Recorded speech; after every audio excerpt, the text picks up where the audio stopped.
আপনাকে হাত জোড় করে বলতেছি, আমি এর জন্য মোটেও প্রস্তুত না। আপনি আমাকে সময় দেন প্লিজ, আমি এটা সহ্য করতে পারবো না। সেটা তুই বিয়ের আগে কেন ভেবে দেখিসনি? বিয়ের পরে তো আমি এত নাটক দেখতে চাচ্ছি না। তোর নাটক তোর কাছে রেখে দে। প্লিজ আপনার হাতে পায়ে ধরি, আমি বলতেছি, আমাকে ছেড়ে দেন। আমি আসি। আমাদের গল্পগুলো যদি ভালো লেগে থাকে তাহলে আমাদের চ্যানেলটি সাবস্ক্রাইব করে পাশে থাকবেন। ধন্যবাদ। আর আমি প্রিয়াঙ্কা। আমাদের গল্পগুলো যদি ভালো লেগে থাকে অবশ্যই আমাদের চ্যানেলকে সাবস্ক্রাইব করে পাশে থাকবেন। আর হ্যাঁ, ভিডিওটি সম্পূর্ণ শুনবেন। আপনার মাঝে কি মনুষ্যত্ব বলতে কিছু নেই? আপনাকে এত করে বলতেছি আমি একজনকে ভালোবাসি, পরিবারের চাপে আপনাকে আমি বিয়ে করতে বাধ্য হয়েছি, তারপরও কেন আপনি আমার উপর জোর করতেছেন? আমি তোকে বিয়ে করেছি আমার শুধু চাহিদা মেটানোর জন্য, এর থেকে বেশি কিছু না। আর তুই অন্য একজনকে ভালোবাসিস, তাহলে আমাকে বিয়ে করলি কিসের জন্য? আমি কখনো কল্পনাও করতে পারিনি আপনি মানুষটা এত পশুর মতো আচরণ করবেন আমার সাথে। আহা সোনা গো আমার, তাতে কি হবে? আমার কিচ্ছু হবে না। আমার শুধু প্রয়োজন তোর শরীর, আর কিছু না। তুই কাকে ভালোবাসিস সেটা দেখার সময় আমার নেই। আমি জঘন্যতম মানুষ দেখেছি, কিন্তু আপনার মতো জঘন্যতম পশুর সমতুল্য মানুষ আমি কখনো দেখিনি।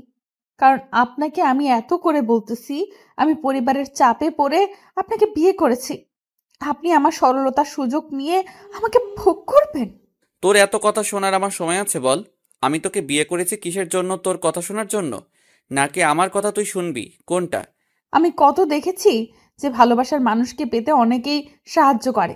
আপনি আমাকে একটু সাহায্য করবেন, তাহলেই তো হয়ে যায়। আপনি কেন এরকম করতেছেন আমার সাথে? আমি এত দয়ালু মনের মানুষ না। আর এখন কোনো কথা বলবি না। আর আমি যেটা করব, তোর ইচ্ছা হলে তুই আমাকে রেসপন্স করবি, না হলে নাই। প্লিজ, আমি যেটা করতে বলবো সেটাই করবি। আপনাকে হাত জোড় করে বলতেছি, আমি এর জন্য মোটেও প্রস্তুত না। আপনি আমাকে সময় দেন প্লিজ, আমি এটা সহ্য করতে পারবো না। সেটা তুই বিয়ের আগে কেন ভেবে দেখিসনি? বিয়ের পরে তো আমি এত নাটক দেখতে চাচ্ছি না। তোর নাটক তোর কাছে রেখে দে। আমার চাহিদা আমাকে মেটানোর জন্য তুই বাধা প্রদান করবি না। প্লিজ আপনার হাতে পায়ে ধরি, আমি বলতেছি, আমাকে ছেড়ে দেন। আমি সত্যি অন্যজনকে মন থেকে ভালোবাসি, আপনাকে আমি কখনোই গ্রহণ করে নিতে পারবো না। তুই কি বলিস তাতে আমার কোনো কিচ্ছু যায় আসে না। তুই আমাকে ভালোবাসিস কি বাসিস না, আবার তুই কাকে ভালোবাসিস এটা আমার দেখার সময় নেই। আমার যেটা প্রয়োজন আমি সেটা এখন নিতে চাচ্ছি। আপনি একটু বোঝার চেষ্টা করেন আমাকে, প্লিজ ছেড়ে দেন। এরকম ভাবে আমাকে ব্যবহার করবেন না প্লিজ। আশিক প্রিয়াঙ্কার মুখ চেপে ধরলো হাত দিয়ে। প্রিয়াঙ্কা আর কোনো কথা বলতে পারলো না। প্রিয়াঙ্কা একদম অসহায়ের মতো আশিকের দিকে তাকিয়ে রইল, কিন্তু আশিক তো হায়নার মতো প্রিয়াঙ্কার ঠোঁটে নিজের ঠোঁট দুটো বসিয়ে দিল। প্রিয়াঙ্কা ছটফট করতে লাগলো, কিন্তু তাতে আশিকের কোনো কিছু যায় আসে না। আশিক হচ্ছে বড়লোক বাপের একমাত্র সন্তান। আশিক বিয়েটা করতে চায়নি, তার আব্বু আম্মু জোরাজুরিতে বিয়েটা করেছে সে। আর প্রিয়াঙ্কা প্রিয়াঙ্কা হচ্ছে মধ্যবিত্ত পরিবারের একটা সহজ সরল মেয়ে, আর একজনকে মনে প্রাণে ভালোবাসতো। তার নাম হচ্ছে মাহিন। প্রিয়াঙ্কা আর মাহিনের সম্পর্ক ছিল দীর্ঘ 2 বছরের। এ 2 বছরের মধ্যে মাহিন প্রিয়াঙ্কাকে একবারের জন্য স্পর্শ করেনি। তাদের ভালোবাসাটা ছিল পবিত্র ভালোবাসা। প্রিয়াঙ্কা কখনো মাহিনকে এভাবে হারিয়ে ফেলবে এটা আশা করেনি। প্রিয়াঙ্কার মনে হচ্ছে তার আজকের দুনিয়ার সবকিছু ওলটপালট হয়ে যাচ্ছে। সে কখনো কল্পনা করেনি যে সে মাহিনকে ছাড়া অন্য কারো হয়ে যাবে এক রাতের মধ্যেই। তারপর আশিক প্রিয়াঙ্কাকে ইচ্ছে মতো ব্যবহার করতে লাগলো। প্রিয়াঙ্কা বাধা দেওয়ার চেষ্টা করছে, কিন্তু আশিকের শক্তির সাথে তার শক্তি কিছুই না। তাই আশিকের সাথে কোনো শক্তিতেই পেরে উঠছে না প্রিয়াঙ্কা। শেষ পর্যন্ত অসহায় হয়ে আশিকের কাছে নিজেকে আত্মসমর্পণ করতে বাধ্য হলো। চোখ দিয়ে নোনা জল ছেড়ে দিল প্রিয়াঙ্কা। প্রিয়াঙ্কা অসহায় তার পরিবারের কাছে, আর এরকম একটা মানুষের কাছে। সে নিতান্তই অসহায়। তার যে ব্যবহার, আচরণ, প্রিয়াঙ্কা কখনো এখানে ভালো থাকতে পারবে না।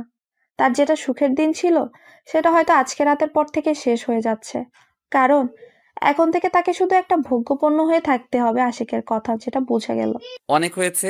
আর ন্যাকামি কান্না করে এভাবে আমার মুড নষ্ট করার কোনো মানে হয় না। এখন যা শুয়ে পড়। প্রিয়াঙ্কা কি বলবে, কোনো কিছু বলার ভাষা তার খুঁজে পাচ্ছে না সে। এখন নিতান্তই একটা ভোগ্যপণ্য, তাছাড়া তো কিছুই না। আর বিয়ে নামে যে মিথ্যে সম্পর্কটা হলো তাদের মধ্যে, সেটা শুধু একটা মাধ্যম যেখানে ভালোবাসা থাকতে পারে না। সেখানে দুটো মানুষের মিলন ধর্ষণ ছাড়া আর কিছুই হতে পারে না। প্রিয়াঙ্কা কান্না করতে করতে এক সাইডে শুয়ে পড়ল। তার জীবনে কি থেকে কি হয়ে গেল সে শুধু ভাবছে বিষয়টা নিয়ে। তার সাথে আজকে কি হয়ে গেল, এক নিমিষের মধ্যেই তার জীবনটা একদম পরিবর্তন হয়ে গেল। কান্না করতে করতে প্রিয়াঙ্কা কখন যে ঘুমিয়ে পড়েছে সে নিজেও জানে না। আর এদিকে আশিক তো আগেই ঘুমিয়ে পড়েছে। সকালে যখন প্রিয়াঙ্কার ঘুম ভাঙলো তখন পেছন ফিরে তাকিয়ে দেখে আশিক শুয়ে আছে। কালকে ভালো করে আশিককে দেখা হয়নি প্রিয়াঙ্কার। আশিক দেখতে বেশ সুদর্শন, যে কোনো মেয়ে তাকে দেখলে পছন্দ করবে, কিন্তু তার আচরণগুলো দেখলে যে কোনো মেয়ে তাকে ঘৃণা করবে, এটাই স্বাভাবিক। তারপর প্রিয়াঙ্কা বিছানা থেকে নেমে গোসলটা সেরে নিল। তারপর সে সুন্দর মতো একটা পোশাক পরিধান করলো। নতুন বউ বলে কথা। আমাদের মাঝে যেটা সম্পর্ক আছে সেটাই থাকবে, কিন্তু বাহিরে এটা বুঝতে দিবা না তুমি। হঠাৎ আশিকের মুখ থেকে এইরকম কথা শুনে প্রিয়াঙ্কা একদম আকাশ থেকে পড়লো। মনে হচ্ছে আশিক তার সাথে এত ভালোভাবে কথা বলছে, এটা ভাবা যায়? প্রিয়াঙ্কা মাথা নিচু করে রইল, কোনো জবাব দিচ্ছে না আশিকের কথার। কি বলেছি মাথায় ঢুকেছে নাকি আরো ভালো করে বুঝিয়ে দিতে হবে কোনটা? আচ্ছা, আমি চেষ্টা করব, কিন্তু আপনি মোটেও ভালো কাজ করেননি কালকে আমার সাথে। কারো আবেগ দেখার সময় নেই আমার। যেটা বলেছি সেটাই করবে। এর থেকে বেশি বোঝার চেষ্টা করলে কিন্তু তোর কপালে খারাপ কিছুই হবে। আপনি যেটা বলবেন সেটাই করব। আর আমার কোনো কথার মূল্য থাকবে না কেন? আমার স্বাধীনতা বলতে কিছু নেই? তোর সাথে এত তর্ক করার সময় আমার নেই। আমি যেটা বলেছি তুই সেটাই করবি। আর যদি বেশি বোঝার চেষ্টা করিস তাহলে কিন্তু ভালো হবে না, বলে দিচ্ছি। আচ্ছা, তাহলে আমি কি এটা ধরে নিতে পারি আমি শুধু এইখানে একটা মূর্তি বা রোবট, আর আপনি তার পরিচালনা করবেন? আপনি যেটা বলবেন আমি সেটাই করব, এরকম কিছু? আরে শালি, তোকে এত কথা বলতে বলেছি, তুই এত কথা বলতেছিস কিসের জন্য? আমার সাথে আর তর্ক করার ক্ষমতা হয় কি করে তোর? প্রিয়াঙ্কা কোনো কিছু বলার সাহস পেল না আশিকের রাগ দেখে, কারণ প্রিয়াঙ্কা এখন ভালোভাবে বুঝতে পেরেছে যে তার এখানে কোনো মূল্য নেই। সে যেটা বলবে তাকে সেটাই মেনে চলতে হবে, তা না হলে যে তার কপালে সত্যিই দুঃখ আছে এখন আশিকের দিকে তাকালেই সেটা স্পষ্টভাবে বোঝা যাচ্ছে। প্রিয়াঙ্কা কোনো কিছু না বলে চুপচাপ মাথা নিচু করে সেখানে দাঁড়িয়ে রইল, আর সেটা দেখে আশিক কোনো পাত্তা না দিয়ে রুম থেকে বেরিয়ে চলে আসলো। প্রিয়াঙ্কা মনে মনে মাহিনের কথা চিন্তা করতে লাগলো। সে কি করছে? বিয়ের কথা কি শুনেছে? বিয়ের কথা শোনার পর তার কি অবস্থা হয়েছে সেটা ভাবতেই প্রিয়াঙ্কার অবস্থা আরো খারাপ হয়ে যাচ্ছে। তুই নতুন বউ এই বাসার, আর তুই এখনো এখানে দাঁড়িয়ে আছিস, বাইরে যাবি কে শুনি? আবার হঠাৎ করে আশিকের কণ্ঠ শুনতে পেয়ে প্রিয়াঙ্কা আঁতকে উঠল। আবার কি জানে কি হয়। প্রিয়াঙ্কা কোনো কিছু না বলে চুপচাপ মাথা নিচু করে আশিকের সামনে দিয়ে বাইরে চলে আসলো। আর আশিক সেটা দেখে প্রিয়াঙ্কার দিকে রাগী দৃষ্টিতে তাকিয়ে রইল, কারণ প্রিয়াঙ্কার মাথায় কাপড় দেওয়া নেই। এটা তোর বাপের বাড়ি না যে যেভাবে খুশি সেভাবে চলবি। এখন তোকে এই বাড়ির নিয়মে চলতে হবে। আমি একবারও বলিনি যে আমি আমার বাপের বাসায় আছি। আর আপনাদের বাসার নিয়ম আমাকে কি একবার আপনি বলেছেন যে আমি জানবো? আজব ব্যাপার। তুই এই বাড়ির পুত্রবধূর একমাত্র পুত্রবধূ। এখন তুই কাকে ভালোবাসিস সেটা তো দেখার সময় আমার নেই, কে কি ভাবতেছে সেটাও দেখার আমার সময় নেই। কিন্তু এখন তুই এই বাড়ির একমাত্র পুত্রবধূ, এটা মাথায় রাখবি। হিসাব করে চলাফেরা করবি, না হলে কিন্তু। আপনি আমার সাথে এরকম ব্যবহার করেন কেন সব সময়? বুঝি না। আমি তো আপনার সাথে কোনো ধরনের বাজে কথা বলি না বা বাজে ব্যবহার দেখাই না, তাহলে আপনি কেন আমাকে এইভাবে অপমান করেন? অপমানের দেখছস কি? মাত্র শুরু, আরো কত কি হবে। এখন তোর সাথে এত তর্ক করার আমার ইচ্ছা নেই। তুই বাইরে যা, আর যেটা বলেছি সেটা মাথায় রাখবি। প্রিয়াঙ্কা কোনো কথা না বলে চুপচাপ সবকিছু ঠিকঠাক করে নিয়ে নিচে নেমে আসলো। নিচে নেমে এসে দেখে আশিকের আম্মু বসে আছে। আশিকের আম্মু প্রিয়াঙ্কাকে দেখে তাড়াতাড়ি উঠে প্রিয়াঙ্কার কাছে চলে আসলো। তারপর পাড়া প্রতিবেশীদের সাথে প্রিয়াঙ্কার পরিচয় করিয়ে দিল। সবাই প্রিয়াঙ্কার গুণগান করে যে যার মতো করে চলে গেলেন। তারপর আশিকের আম্মু প্রিয়াঙ্কার সাথে করে নিয়ে এক জায়গায় বসে পড়লেন। প্রিয়াঙ্কার মনে হচ্ছে আশিকের আম্মুর ব্যবহার অনেক ভালো, কারণ তার কথাবার্তা তার আচরণে দেখেই বোঝা যাচ্ছে। কালকে তো অনেক ঝামেলা ছিল, যার জন্য তোমার সাথে ভালো মতো কথাই বলতে পারলাম না। অনেক ঝামেলাই ছিলাম, আত্মীয় স্বজন ছিল, সবার সাথে কথা বলতে হয়েছিল, তাই তোমাকে সময় দিতে পারিনি। এটা কোনো সমস্যা হলো? এটা স্বাভাবিক ব্যাপার। আপনি একটু ঝামেলায় থাকতে পারেন, বিয়ে বাড়ি বলে কথা। তুমি আমাকে আপনি করে সম্বোধন করতেছো কিসের জন্য? তুমি বলবা, আর আমাকে এখন থেকে আম্মু বলে সম্বোধন করবা। আচ্ছা, তাহলে সমস্যা নেই, আমি আম্মু বলে সম্বোধন করব। আর এখন তো আমাকে কিছু কাজ করতে হবে, রান্নাঘরটা দেখিয়ে দিন। তুমি এইসব কি আবোল তাবোল কথা বলতেছো? তুমি কিসের জন্য রান্না করতে যাবে? আর তুমি আজকে এবারের নতুন বউ। আরে আম্মু, নতুন বউ হয়েছি তো কি হয়েছে? সেজন্য কি কাজ করব না? এটা কোনো কথা? আপনি আমাকে শুধু রান্নাঘরটা দেখিয়ে দেন, আমি সবার জন্য নাস্তা রেডি করতেছি। তুমি বললেই তো আর হবে না। তুমি এখন চুপচাপ বসো, আমার সাথে গল্প করো। সবাই কাজ করবে এখন। সকালের নাস্তা অলরেডি তৈরি করা শেষ হয়ে গিয়েছে। আর একটু পরেই তোমার বাসা থেকে লোকজন আসবে। আচ্ছা আম্মু, একটা কথা জিজ্ঞেস করি, যদি মনে কিছু না করেন তাহলে? আমি ভালো করেই জানি তুমি আমাকে কি জিজ্ঞাসা করতে চাচ্ছ। আমার ছেলের ব্যাপারে, তাই তো? আসলে হ্যাঁ, আপনার ছেলের ব্যাপারে আমার কিছু জানার ছিল। এরকম ব্যবহার করতেছে কিসের জন্য আমার সাথে, আমি বুঝলাম না। পরে ধীরে ধীরে সবকিছু জানতে পারবে।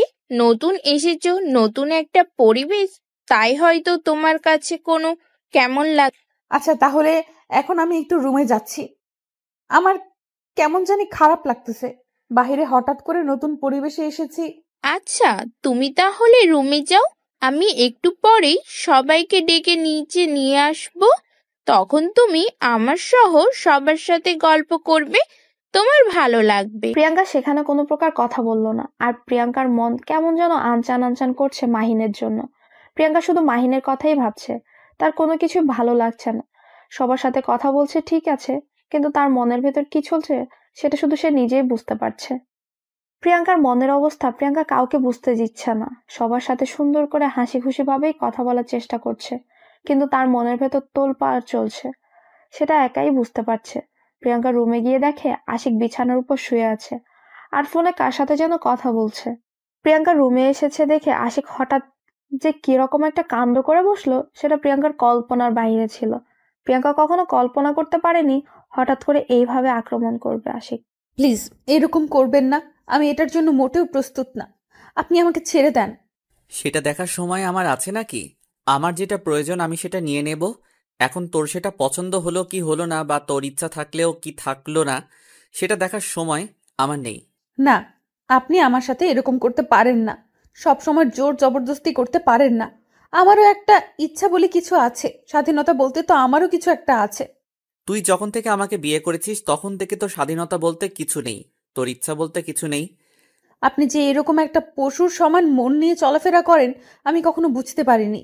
সেটা দেখার সময় আমার নেই। এখন চুপচাপ যেটা করতেছি করতে দে, না হলে কিন্তু ভালো হবে না। একটু যদি ডিস্টার্ব করিস তাহলে কিন্তু।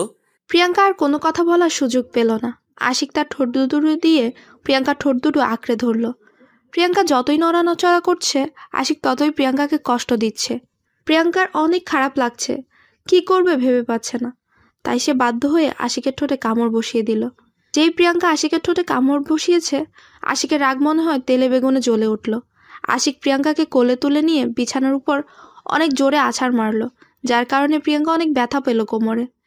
আশিকের এইরকম হায়নার মতো রূপ দেখে প্রিয়াঙ্কা একদম চুপ হয়ে গেল। সে আর কোনো কথা মুখ দিয়ে উচ্চারণ করার সাহস পেল না। প্রিয়াঙ্কা একদম চুপ হয়ে গেল, নিশ্চুপ যাকে বলে। কোনো কিছু বললও না, একটু নড়াচড়াও করলো না, একদমই নিশ্চুপ। মনে হয় যেন দেহে প্রাণ আছে, কিন্তু মনে হচ্ছে দেহে প্রাণ আছে কিন্তু দেহটা মরা। আশিক যেভাবে খুশি সেভাবেই উপভোগ করছে, আনন্দ নিচ্ছে। প্রিয়াঙ্কা চুপচাপ নীরবে কান্না করে যাচ্ছে, কোনো কথা বলছে না। যেখানে সে বৈধ দর্শন হচ্ছে, বৈধ দর্শন বলছি কারণ তাদের তো বিয়ে হয়ে গেছে তাই। বেশ কিছুক্ষণ পর আশিক প্রিয়াঙ্কাকে ছেড়ে দিয়ে বালিশের উপর মাথা রেখে প্রিয়াঙ্কাকে বুকে টেনে নিল। সেটা দেখে প্রিয়াঙ্কা অবাক হয়ে ওর দিকে কিছুক্ষণ তাকিয়ে রইল, তারপর ঘৃণার দৃষ্টিতে তাকিয়ে রইল আশিকের দিকে কিছুক্ষণ। আমাকে রাগ দেখিয়ে কোনো লাভ হবে না। আমার যখন যেটা খুশি আমি সেটাই করব। কারো রাগ দেখার সময় বা কারো মান অভিমান দেখার সময় আমার নেই, সেটা আগেই বলে রাখছি। আমি কোনো পশুর উপর রাগ দেখাতে চাই না, যে পশুর মতো সবসময় আচরণ করে তার সাথে আমি কোনো প্রকার কথা বলতে চাই না। তাতে আমার কিছু আসে যায় না। তুই আমার সাথে কথা বলবি কি বলবি না সেটা আমার দেখার সময় আছে নাকি? আমার যেটা খুশি আমি সেটাই করব। একদিন আপনার এই অহংকার থাকবে না, মনে রাখবেন কথাটা। সেদিন আপনি অনেক কান্না করবেন, অনেক, যেটা বলার বাহিরে। আর সেদিন আপনার পাশে কেউ থাকবে না। সেই দিনটার অপেক্ষায় আমি আছি। কবে সেই দিন আসবে আমি সেটার জন্য খুব আকুল আগ্রহে অপেক্ষা করতেছি। আমি চাই সেই দিন আমার জীবনে আসুক, মুখ দিয়ে কথাটা যতটা বলা সহজ বা মনে করতেছেন বিষয়টা যত সহজ, যখন বাস্তবতার সম্মুখীন হবেন তখন বুঝতে পারবেন। তোকে এত জ্ঞান দিতে হবে না, চুপচাপ তুই তোর মতো গিয়ে কাজ কর, যা। আর আমার সামনে তোকে থাকতে হবে না। প্রিয়াঙ্কা আশিককে কি আর বলবে, যেখানে সে একটা ভোগ্যপূর্ণ, তার সাথে কথা বলা গুরুত্বহীন ছাড়া কিছুই না। যার কাছে তার কোনো ছিটে ফোটার গুরুত্ব নেই, তার সাথে কথা বলেই বা কি লাভ? এখানে যে তাকে থাকতেই হবে, এখান থেকে বাসায় যেতে পারবে না, কারণ বিয়ের পর তার মা বাবা বলে দিয়েছে তাকে আর বাসায় নিয়ে যাবে না, কারণ সে নাকি কলঙ্ক তাদের। এটা প্রিয়াঙ্কার আব্বু আম্মু মনে করেন। তাই প্রিয়াঙ্কা যতই কষ্ট হোক না কেন তাকে এখানে থাকতে হবে। সে চাইলেও তার বাসায় যেতে পারছে না, ইচ্ছা থাকা সত্ত্বেও তার বাসায় যাইতে পারবে না সে। যদি সে এখানে মরেও যায় তাহলে তাকে এখানেই মাটি চাপা দেওয়া হবে, তারপরও তাকে বাসায় নেওয়া যাওয়া যাবে না। প্রিয়াঙ্কা চুপচাপ বিছানা থেকে উঠে গিয়ে সোফায় শুয়ে পড়লো, আর এদিকে আশিক বিছানায় শুয়ে ঘুমিয়ে তাকে আর দেখে কে। আর প্রিয়াঙ্কা কান্না করতে করতে কখন যে ঘুমিয়ে পড়েছে সে নিজেও জানে না। আম্মু, ভাবি কোথায়? এখনো তো দেখলাম না ভাবিকে। সেই গত রাতে দেখেছি, তারপর থেকে তো এখনো দেখলামই না। কি জানি, সকালে একটু এসেছিল, হয়তো ঘুমাচ্ছে। তুই দেখতে পারিস না? আমাকে জ্বালাচ্ছিস কিসের জন্য? দেখতেছিস না আমি কাজ করতেছি? তোমার একটা খাটাস ছেলে আছে না, সে তো আমাকে দেখলে কত কি বলবে, তার জন্য তার সামনে এখন যাইতে চাচ্ছি না। যখন যাই তার পড়াশোনার খবর চলে আর বলে পড়াশোনা কেমন চলতেছে। এসব শুনতে কি ভালো লাগে সবসময় বলো? সেটা তো তোর ভালোর জন্যই বলে, তাই না? তোর খারাপ তো চায় না সে, তোর ভবিষ্যৎ ভালো চাই বলেই তোকে একটু শাসন করে। সেটা তোর যদি না ভালো লাগে তাহলে তো তোকে বাসায় রাখা যাবে না, তাহলে বোর্ডিং স্কুলে রেখে আসতে হবে।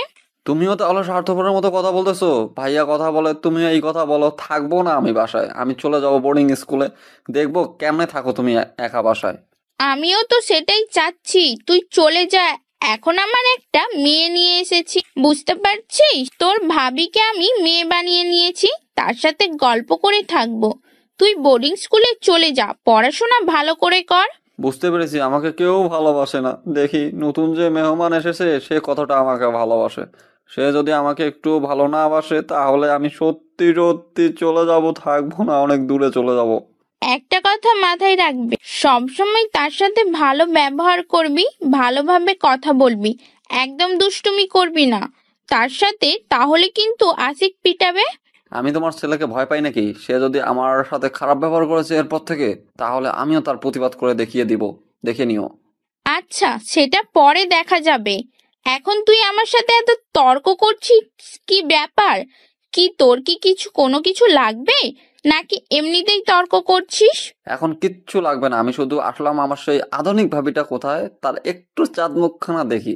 কালকে তো ভালোভাবে দেখতেই পাইনি ঘুমের জন্য। তাদের রুমে গিয়ে দেখতে পারিস, তার সাথে কথা বললে নিতে পারিস তো। আমি কিন্তু তোকে পরিচয় করিয়ে দেব না। নিজে থেকে যদি পরিচয় হতে পারিস তাহলে ভালো, আর না পারলে আমার কোনো কিছু করার নেই। আমি মাঝে মাঝে কনফিউজড হয়ে যাই, তুমি কি আসলে আমার মা নাকি অন্য কেউ? তুমি যেভাবে আমার সাথে মাঝে মাঝে আচরণ করো আমার অনেক হিংসা হয়। আমার ভাইয়ের সাথে আর তার সাথে কত ভালোভাবে আচরণ করো তুমি। ওরে হতচ্ছাড়া, এই বয়সে এই কথা মুখ দিয়ে বের হচ্ছে? না জানি বড় হলে আরো কত কথা বের হবে তোর মুখ থেকে। তুই এখন এখান থেকে চলে যা, আমার চোখের সামনে থেকে, আমার রাগ ওঠার আগেই। আচ্ছা, চলে যাচ্ছি, আর আসবো না তোমার সামনে। পরে আমাকে ডাকলে আসবো না, মনে রাখো আমার কথাটা, মাথায় রেখো। তুমি আমার চোখের সামনে থেকে না গেলে কিন্তু সত্যি সত্যি তোর পিটুনি শুরু করিয়ে দেব। তুই এখন যা, তার সাথে পরিচয় হয়ে আয় আমার সাথে। তোর এত কথা কিসের? আচ্ছা, চলে যাচ্ছি। আর তোমার বকুনি না শুনি, আমার পড়াশোনা আছে। তোমার বকুনির সঙ্গে আমার পড়াশোনার মাথা থাকবে না, সবকিছু পেটে চলে যাবে তোমার জন্য। নীল আর সেখানে তার আম্মুর সাথে কোনো প্রকার তর্ক না করে চুপচাপ সেখান থেকে কেটে পড়লো। সে ভালো করেই জানে তার আম্মুকে যদি আরেকটু বেশি ডিস্টার্ব করে তাহলে তাকে এখন দৌড়ানি খাইতে হবে। দৌড়ানি খাওয়ার আগে সে এখান থেকে সরে পড়লে সেটাই ভালো হয়। নীল সেখান থেকে সরে গিয়ে উকি ঝুঁকি দিতে দিতে তার ভাইয়ের রুমের দিকে চলে আসলো। তার ভাইয়ের রুম মানে আশিকের রুমে।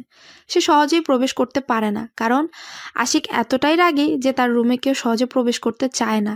কাকে কি বলে ঝাড়ি দেয়, তার জন্য কেউ তার রুমে প্রবেশ করতে চায় না।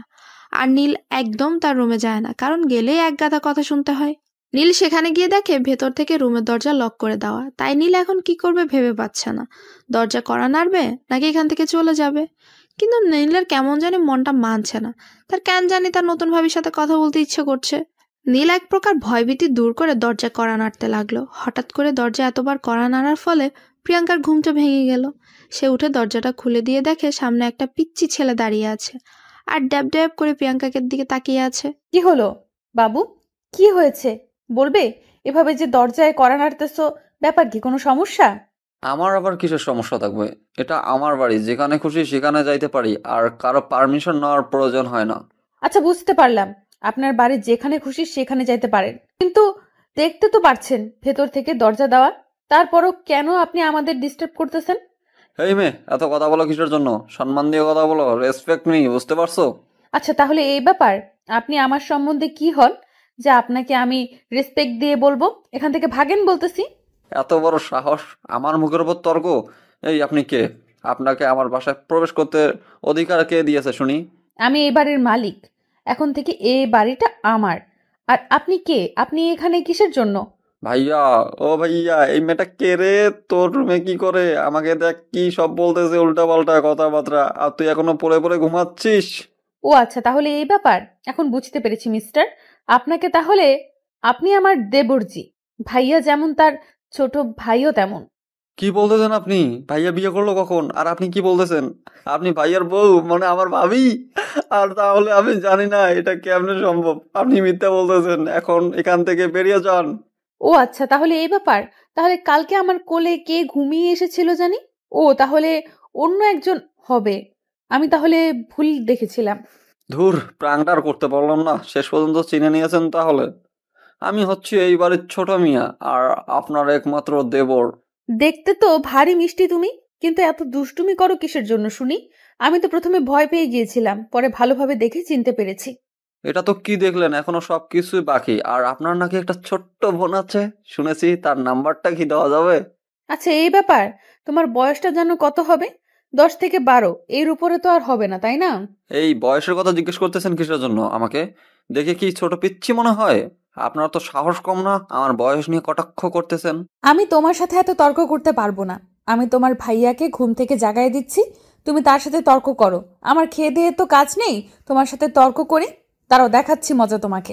আচ্ছা থাক, লাগবে না, আমি চলে যাচ্ছি। আমার সাথে কাউকে কথা বলতে হবে না। আমি দুষ্টুমি করি, তার জন্য আমাকে কেউ ভালোবাসে না। আমি কারোর সাথে কথা বলবো না। আমি এ বাসায় থাকবো না, বোর্ডিংয়ে চলে যাব। আমি তোমাকে সেটা বলেছি? তুমি এই বয়সে তুমি আমার ছোট বোনের কথা জিজ্ঞেস করতেছো? ভেবে দেখো তুমি বড় হলে কি করবে। শুধু একটু দুষ্টুমি করতেছিলাম, আর আপনি সেটা সিরিয়াসলি নিয়ে নিয়েছেন। আমি কখনো কল্পনা করতে পারিনি আমি একটু দুষ্টুমি করতেছিলাম, তার জন্য এরকম করবেন আমার সাথে। হা সোনা বাবু আমার, রাগ করে না। আমিও তোমার সাথে একটু দুষ্টুমি করলাম, তোমার জন্য খারাপ লাগতেছিল। হঠাৎ করে দুষ্টুমি করতেছি তার কারণে।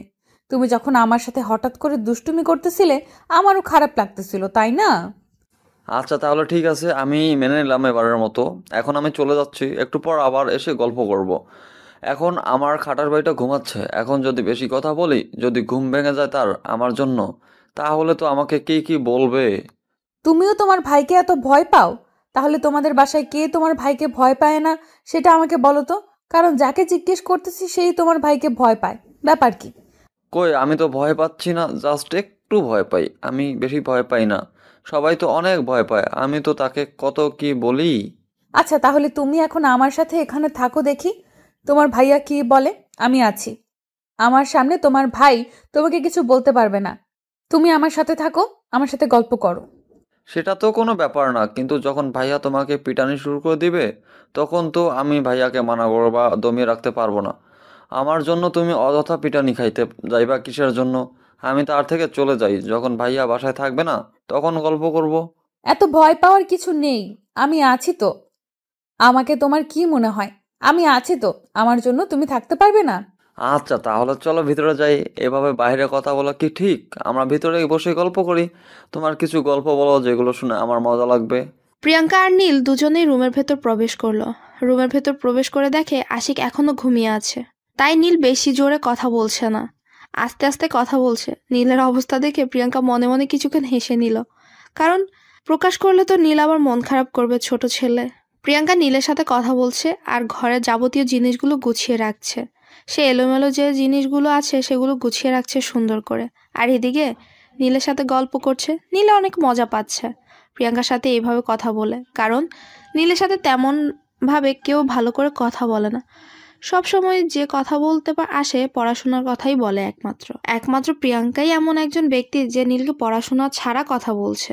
এই বিষয়টা নীলের খুব ভালো লাগছে। তাকে পড়াশোনার কথা বলে কেউ প্যারা দিচ্ছে না, কিন্তু একটা জিনিস ভেবে ভয় পাচ্ছে, যদি আশিক এখন ঘুম থেকে উঠে আর নীলকে এখানে দেখে পড়াশোনার কথা তো জিজ্ঞেস করবে। যদি বলে সে এখানে অনেকক্ষণ ধরে আছে, তাহলে তো তার আর বাঁচার উপায় নেই। কি জবাব দেবে সেটাই ভেবে ভয় পাচ্ছে নীল।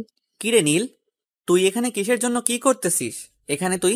হঠাৎ করে আশিকের কণ্ঠ শুনতে পেয়ে নীল তো ভয়ে শেষ। এখন কি হবে সে লুকানোর সময়ও পেল না। হঠাৎ করে এরকম কথা শুনে আশিকের মুখ থেকে নীল থমকে দাঁড়িয়ে গেল, আর প্রিয়াঙ্কা একটু ভয় পেয়ে সেখানেই দাঁড়িয়ে গেল, কোনো কাজ করা বাদ দিয়ে।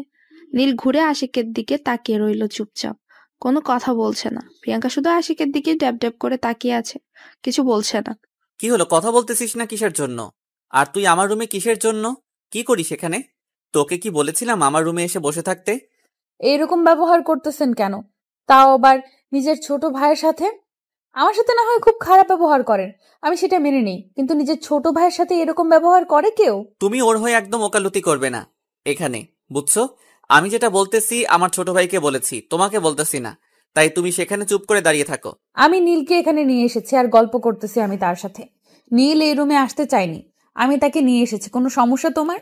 আর তুমি কি কথা বলছিলে মনে করে দেখো। আচ্ছা, তাহলে সেটা মেনে চলার জন্য তোমাকে ধন্যবাদ। কারণ আচ্ছা, বাদ দিলাম এসব কথা এখন। নীল, তুমি এখান থেকে চলে যাও। তোমার পড়াশোনার কি খবর? আজকে যাব তোমার রুমে। এই তো ভাইয়া, অনেক ভালোই চলতেছে, সবকিছু কমপ্লিট। আমি এমনিতেই এখানে আসলাম। আর ভাবিকে তুমি এভাবে বকা দাও কেন? এখন তুই আমাকে প্রশ্ন করবি, আমি তোকে সেই প্রশ্নগুলোর উত্তর দেব, তাই না?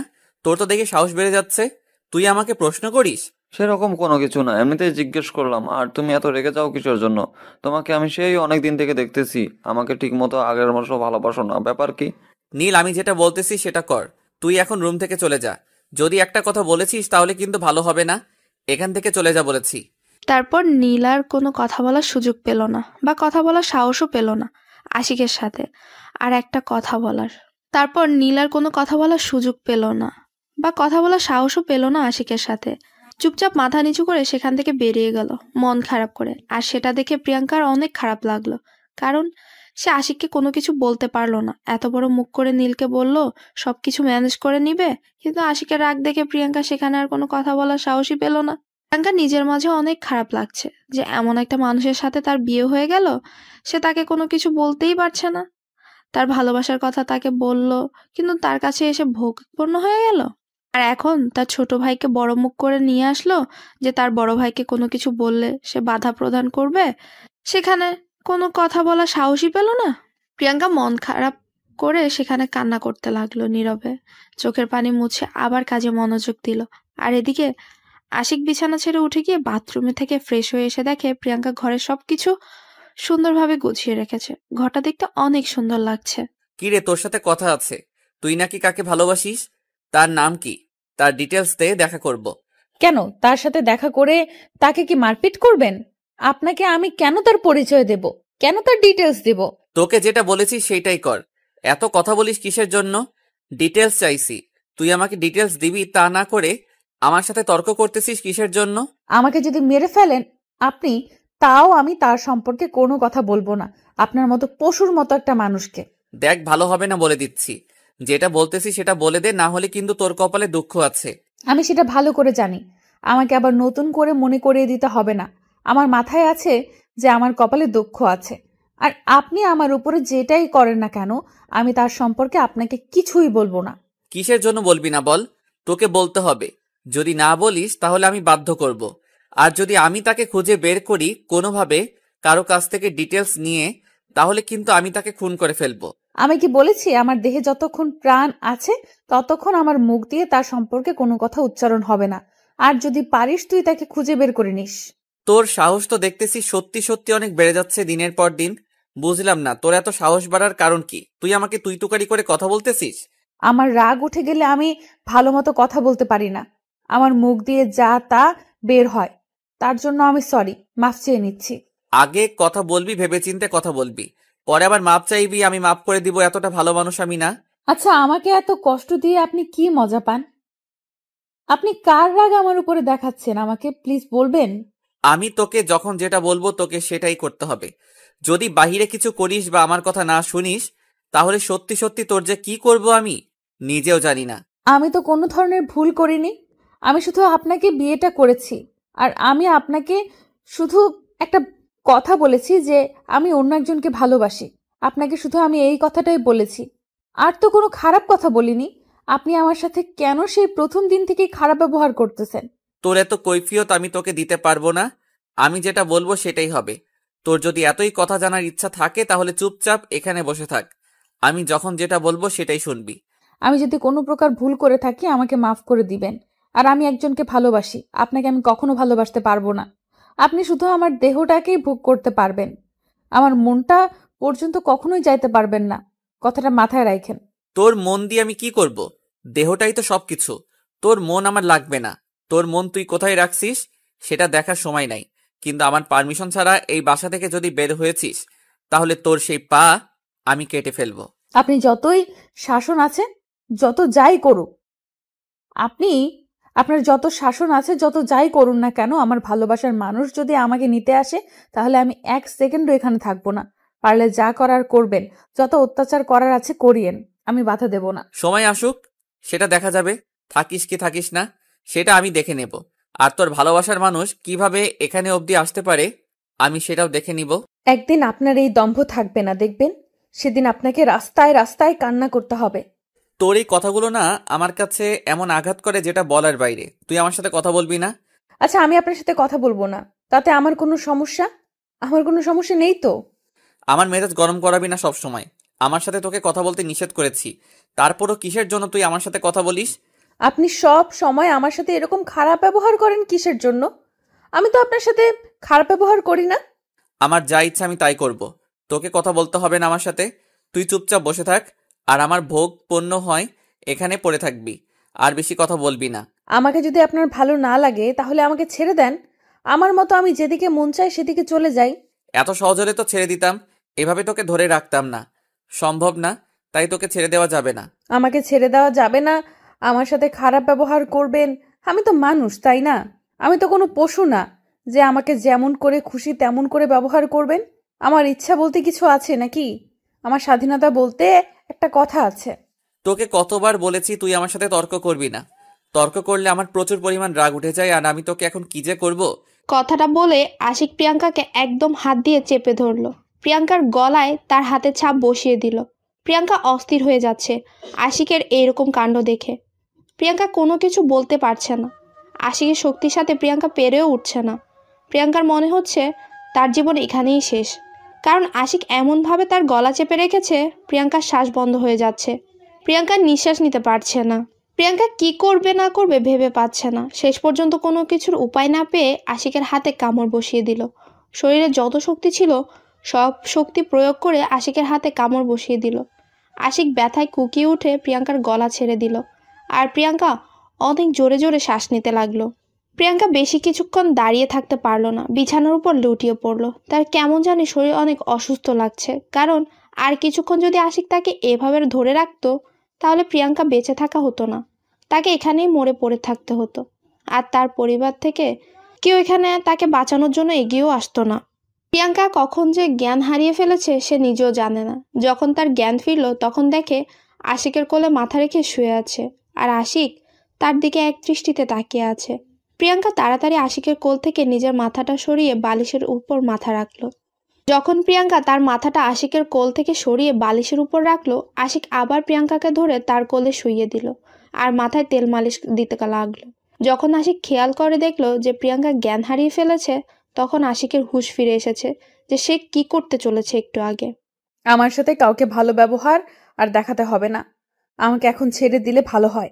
আমি একা থাকতে চাচ্ছি। বেশি কথা বলতে পারবো না, আমার যা ইচ্ছা তাই করতেছি। যদি একটু ডিস্টার্ব দেওয়ার চেষ্টা করিস তাহলে কিন্তু তোর কপালে আজকে অনেক দুঃখ আছে। কি আর দুঃখ আছে? মেরে ফেলবেন তো? আচ্ছা, এবার আর আমি কোনো ধরনের শক্তি প্রয়োগ করব না। এখন তো আমি আপনার কোলে মাথা দিয়ে আছি, নেন, যেমন করে খুশি তেমন করে মেরে ফেলেন, আমি আপনাকে কিচ্ছু বলবো না। বলতেছি না বেশি কথা বলবি না, মাথা গরম আছে। আর একটা কথা বলবি না, যদি বলিস তাহলে কিন্তু ভালো হবে না, বলে দিচ্ছি। যেটা করতেছি করতে দে, না হলে কিন্তু কি করব নিজেও জানি না, মাথা কিন্তু ঠিক নেই। আজকে আপনাকে বলতে হবে কেন আপনি আমার সাথে এরকম খারাপ ব্যবহার করেন, না হলে কিন্তু আমি আপনাকে কখনোই ক্ষমা করব না। আমি কি একবারও বলেছি তুই আমাকে ক্ষমা কর? আর আমি কি একবারও তোর কাছে ভুল স্বীকার করেছি যে তুই আমাকে ক্ষমা করবি? এখন যেটা করতেছি করতে দে, না হলে কি করবেন? মেরে ফেলবেন? মেরে ফেলেন, সমস্যা নেই তো। আমার বাসা থেকে কেউ আপনাদের কিচ্ছু বলবে না। আমার মতো একটা কলঙ্ককে কেউ ভালোবাসে না। আর আপনি কেন ভালোবাসতে যাবেন? আমি যেটা বলতেছি সেটা কর। আমি এখন তোর সাথে কোনো প্রকার এসব নিয়ে কথা বলতে চাচ্ছি না। তুই চুপচাপ এখন শুয়ে থাক। প্রিয়াঙ্কা আর কোনো কথা বলার সাহস পেল না, কারণ তার এমনিতেই শারীরিক অবস্থা অনেক খারাপ। কারণ যখন সে জ্ঞান হারিয়ে ফেলেছিল তখন থেকে সে তার শরীরের উপর কন্ট্রোল রাখতে পারছে না। যখন তার জ্ঞান ফিরে এসেছে তখন থেকে সে কেন যেন দুর্বল হয়ে যাচ্ছে। প্রিয়াঙ্কার ইচ্ছে করছে এখন আশিকের এখান থেকে চলে যেতে, কিন্তু তার শরীর এতটাই দুর্বল যে সে বিছানা থেকেই উঠতে পারছে না। এই শক্তিটুকু নেই যে সে বাহিরে যাবে, কারণ তার শরীরের শক্তি হারিয়ে ফেলেছে। তাই বাধ্য হয়ে প্রিয়াঙ্কা আশিকের কোলেই শুয়ে থাকতে হলো। তা না হলে কখনোই প্রিয়াঙ্কা আশিকের কোলে শুয়ে থাকতো না। আজকে মাহিনের কথা খুব প্রচুর মনে পড়ে যাচ্ছে প্রিয়াঙ্কার। কেন যেন মাহিন তার খোঁজ খবর নিচ্ছে না, প্রিয়াঙ্কাও নিজেও জানে না। যে ছেলে প্রিয়াঙ্কার সাথে এক মুহূর্ত কথা না বলে থাকতে পারতো না, সেই ছেলে আজকে 3 দিন ধরে কিভাবে কথা না বলে আছে সেটা ভেবেই প্রিয়াঙ্কার মন বিষণ্ণতায় ভরে যাচ্ছে। কারণ মাহিন এক মুহূর্ত তার সাথে কথা না বলে থাকতে পারে না। যখন তখন মাহিন তাকে ফোন করে, কিন্তু আজকে 3 দিন হয়ে গেল তারপর একটা ফোন আসলো না। ব্যাপার কি? প্রিয়াঙ্কা আর কোনো কিছু ভাবতে পারছে না তার এখন কি করা উচিত কি উচিত না, সে কোনো কিছু ভেবেই পাচ্ছে না। এমনিতেই তার ফ্যামিলি তার উপর অনেক রেগে আছে, আর এখন যার সাথে বিয়ে হয়েছে তার সাথে তো বন্ধুত্ব সুলভ সম্পর্ক গড়ে তুলতেই পারলো না, বরং সে তার সাথে একটু আগে তাকে মেরেই ফেলতে ধরেছিল। আরে আম্মু, একটা কথা বলার ছিল। ভাইয়ার কি এমন হয়ে গেল যে গত 3-4 মাস থেকে এরকম ব্যবহার করতেছে আমার সাথে?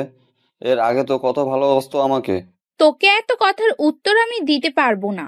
তোর প্রশ্ন আমার কানে খুব জ্বালাতন করে। তুই এখন এখান থেকে যা। আমার কথা তুমি পাত্তা দাও না কিসের জন্য? আমি একটা প্রশ্ন করলে তুমি সেটা এড়িয়ে যাও কেন বলো তো?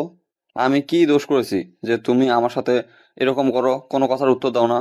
আমার এখন কোনো কিছু ভালো লাগছে না। তুই গিয়ে তোর ভাবির সাথে গল্প কর, আমাকে ডিস্টার্ব করবি না। এখন তো তোর ভাবি আছে, তাই না? তার সাথে গল্প করতে পারিস। তোমার ছেলের জন্য তো আমি তার কাছে যাইতেই পারি না। তোমার ছেলে সবসময় আমার সাথে খারাপ ব্যবহার করে। এর একটা বিহিত করবে কিনা তুমি তাই বলো, না হলে কিন্তু আমি আব্বুকে বিচার দিতে বাধ্য হব। তোর কিন্তু দিন দিন পাকনামি বেশি হয়ে যাচ্ছে। পড়াশোনার খবরই নাই। সবসময় দেখতেছি তুই আমার সাথে না হলে তোর ভাইয়ার সাথে লেগে থাকতেছিস। ব্যাপার কি? আচ্ছা, আমিও যখন বড় হব আমাকেও তো বিয়ে দিবে, তাই না? তাহলে আমার বউয়ের সাথে যদি কেউ কথা বলে তাহলে কিন্তু আমিও তার সাথে এরকম ব্যবহার করবো, তাই না? ওরে হতচ্ছাড়া, তোর তো দেখতেছি দিন দিন বুদ্ধি জ্ঞান লোপ পাচ্ছে। কারণ তুই এখন দেখতেছি অন্যমনস্ক হয়ে যাচ্ছিস। তোর বয়স কত?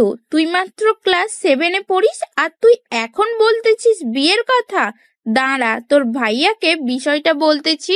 তুমি সবসময় আমাকে ভাইয়ার ভয় দেখাও কিসের জন্য বুঝি না। ভাইয়া আমাকে কি করবে? কিছুই করতে পারবে না। তুমি শুধু আমাকে ভাইয়ার ভয় দেখাও। তুমি আমাকে বলো কবে দিবা আমার বিয়ে? কি বললি তুই? আর একবার বল। আমি একটু কানে কম শুনছি তো ইদানিং। আর একবার বল, তাহলে ভালো হবে। তাই নাকি? তাহলে তো তোমাকে কানের ডক্টর দেখাতে হয়। তাহলে আজকে চলো কানের ডক্টরের কাছে যাই, গিয়ে তোমার কানটা পরিষ্কার করে নিয়ে আসি। আর আমি তোমাকে বইয়ের কথা বলতেছি। তাই নাকি? আচ্ছা, আশিককে আমি ব্যাপারটা বলছি, তারপর দেখছি তোর কি বিচার করা যায়। এখন তো যতই বলিস তুই আমার কথা শুনবি না, কারণ এখন তোর বয়স বেড়ে গিয়েছে। আর এতই পাগলামি করছিস যে আমার ধোঁয়া ছোঁয়ার বাইরে চলে যাচ্ছিস। এখন আমি আশিককে কথাটা জানাতে বাধ্য হব। আরে আম্মু, তুমি এত রাগ দেখাও কেন আমার উপর? বুঝি না, আমি কোনো ভুল কথা বলেছি? আমি তো সত্যি কথা বললাম, আমার বই লাগবে, নতুন বই। আমি কানে ঠিক শুনছি। আমি কানে কম শুনবো কিসের জন্য? তুই যেটা বলেছিস আমি শুনেছি। আর এখন ন্যাকামি করতে হবে না। আমি তোর ভাইয়াকে বিষয়টা বলতেছি একটু পর। প্লিজ আম্মু, তুমি একটু বোঝার চেষ্টা করো। আমি তোমাকে বইয়ের কথা বলেছি। হ্যাঁ, তুমি কি না কি শুনেছো আর সেটা নিয়ে এখন ভাইয়াকে বিচার দিবে? এটা ঠিক বলো? তোমার ছোট্ট ছেলেটাকে যে এত নির্যাতন করবে, তোমার বড় ছেলে তোমার সহ্য হবে? সেটা পরে দেখা যাবে। এখন তুই যেটা বলেছিস সেটার জন্য ক্ষমা চাইবি আমার কাছে, না হলে কিন্তু সত্যি সত্যি বিচার দেব।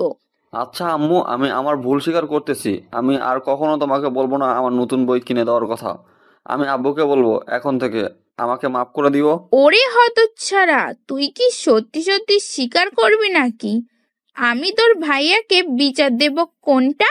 যদি আশিকের কাছে বিচার যাই তাহলে তোর অবস্থা কি হবে তুই ভেবে দেখ। আচ্ছা আম্মু, আমি ভুল স্বীকার করে নিচ্ছি। প্লিজ তুমি আমাকে মাফ করে দাও। এখন আমি ভাবির কাছে যাচ্ছি। দেখি তোমার খাটার ছেলেটা এখনো রুমে আছে নাকি ভাবি একা। ভাবি একা থাকলে তো সেই রকম একটা গল্প হবে। নীল তার আম্মুকে কথাটা বলে নীল সেখান থেকে চলে আসলো। ধীরে ধীরে আবার তার ভাইয়ার রুমের দিকে এগোতে লাগলো। তার ভেতরে ভয় লাগছে, কিন্তু সাহস জুগিয়ে যাচ্ছে। তার মনে হচ্ছে এই সময় তার ভাইয়া বাসায় থাকে না, বাইরে গিয়ে আড্ডা দেয়। আজকে হয়তো চলে গিয়েছে। তখন যা ব্যবহার করলো, এখন তো রুমে থাকার কথা না। নীল কোনো কিছু না ভেবে তাড়াতাড়ি রুমের কাছে চলে আসলো আর দরজা খোলা পেয়ে ভিতরে প্রবেশ করে নিল। ভিতরে প্রবেশ করে দেখে আশিক প্রিয়াঙ্কাকে কোলে তুলে রেখেছে, আর প্রিয়াঙ্কা সেখানে শুয়ে আছে। হঠাৎ করে আশিক নীলকে দেখে একটু অস্থির বোধ করলো। যতই হোক না কেন, ছোট ভাইয়ের সামনে তো আর এইসব কাণ্ড কারখানা করা যাবে না। কিছু বলতেও পারলো না। নীল তাড়াতাড়ি সেখান থেকে বেরিয়ে আসলো, আর আশিক প্রিয়াঙ্কার দিকে একটু তাকিয়ে দেখলো যে প্রিয়াঙ্কার চোখ বন্ধ করে শুয়ে আছে। আশিক একটা দীর্ঘ নিঃশ্বাস নিল, কারণ আজকে একটা বড় দুর্ঘটনা থেকে বেঁচে গেল। প্রিয়াঙ্কা, এই প্রিয়াঙ্কা, ওঠো। এখন তোমাকে গোসল করতে হবে। তোমার শরীর ঘেমে যাচ্ছে। এত দরদ দেখাতে হবে না, আর আমার সাথে এত ভালোভাবে কথা বলতে হবে না, বোঝেন নাই? দেখো, আমার মাথা গরম করাবে না সব সময়। যেটা বলতেছি সেটা করলে সমস্যা কি তোমার? আমি যেটা বলতেছি সেটা শুনলে তোমার সমস্যা কোথায়? আমি কারো কথা শুনতে বাধ্য না যে আমি সবার কথা শুনবো। আমি কখন বললাম যে তুমি সবার কথা শুনবে? তুমি আমার কথা শুনলে তাতেই চলবে। আরে এত কথা বলো কিসের জন্য বেশি? এমনিতেই শরীর খারাপ, তার উপর এত কথা বলতেছো কিসের জন্য আমার সাথে? আমি যদি মারা যাই তাহলে কারো কিছু যায় আসে না, আমার বাবা মারও না, আমার নিকটস্থ আত্মীয় স্বজনেরও। অনেক হয়েছে, এখনো তর্ক করতে পারবো না। চলো আমার সাথে, তুমি গোসল করে নিবা। আর তোমার শরীর খুব ক্লান্ত দেখাচ্ছে, একটু ডাক্তারের কাছে যাব। এখন আর কোনো কথা শুনতে চাই না। সবকিছু এতই সহজ, যখন যেটা বলবেন সেটাই শুনতে হবে আমাকে, যখন যেটা করবেন সেটাই আমাকে মেনে চলতে হবে, এরকম তো আমি না।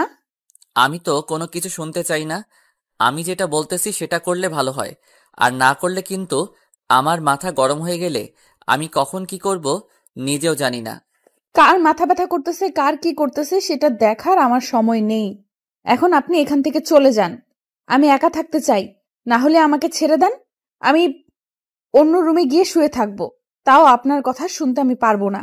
দেখো, মাথা গরম করাবে না। যেটা বলতেছি সেটাই করো, তাহলে ভালো হয়। কেন এরকম করতেছো? কেন তর্ক করতেছো আমার সাথে বুঝতেছি না। বারবার বোঝাচ্ছি, তারপরও কেন বুঝতেছো না? প্রিয়াঙ্কা কোনো কিছু না বলে চুপচাপ সেখানে শুয়ে রইল। আশিকের কোনো জবাব দিচ্ছে না কথার। আশিক বারবার প্রিয়াঙ্কাকে জোর করছে গোসল করার জন্য, কিন্তু প্রিয়াঙ্কা একদম কোনো কথা বলছে না, চুপ হয়ে সেখানেই শুয়ে আছে। প্রিয়াঙ্কা বারবার আশিকের কাছ থেকে চলে যেতে চাচ্ছে, কিন্তু আশিক শক্ত করে প্রিয়াঙ্কাকে ধরে আছে, যার কারণে প্রিয়াঙ্কা সরে যেতে পারছে না।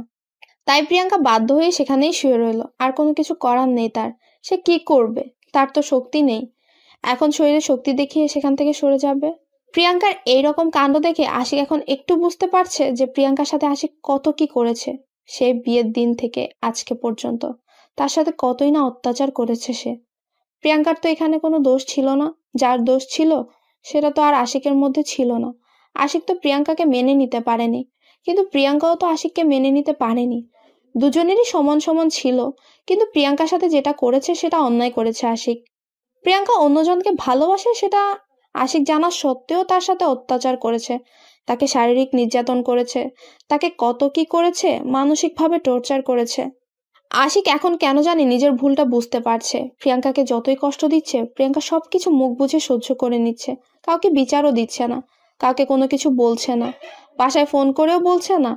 একদম নিজের ভেতরে সবকিছু নিয়ন্ত্রণ করে চলছে, বাইরে কোনো কাজ করছে না। অন্য কেউ হলে হয়তো এতক্ষণে তাকে ছেড়ে চলে যেত।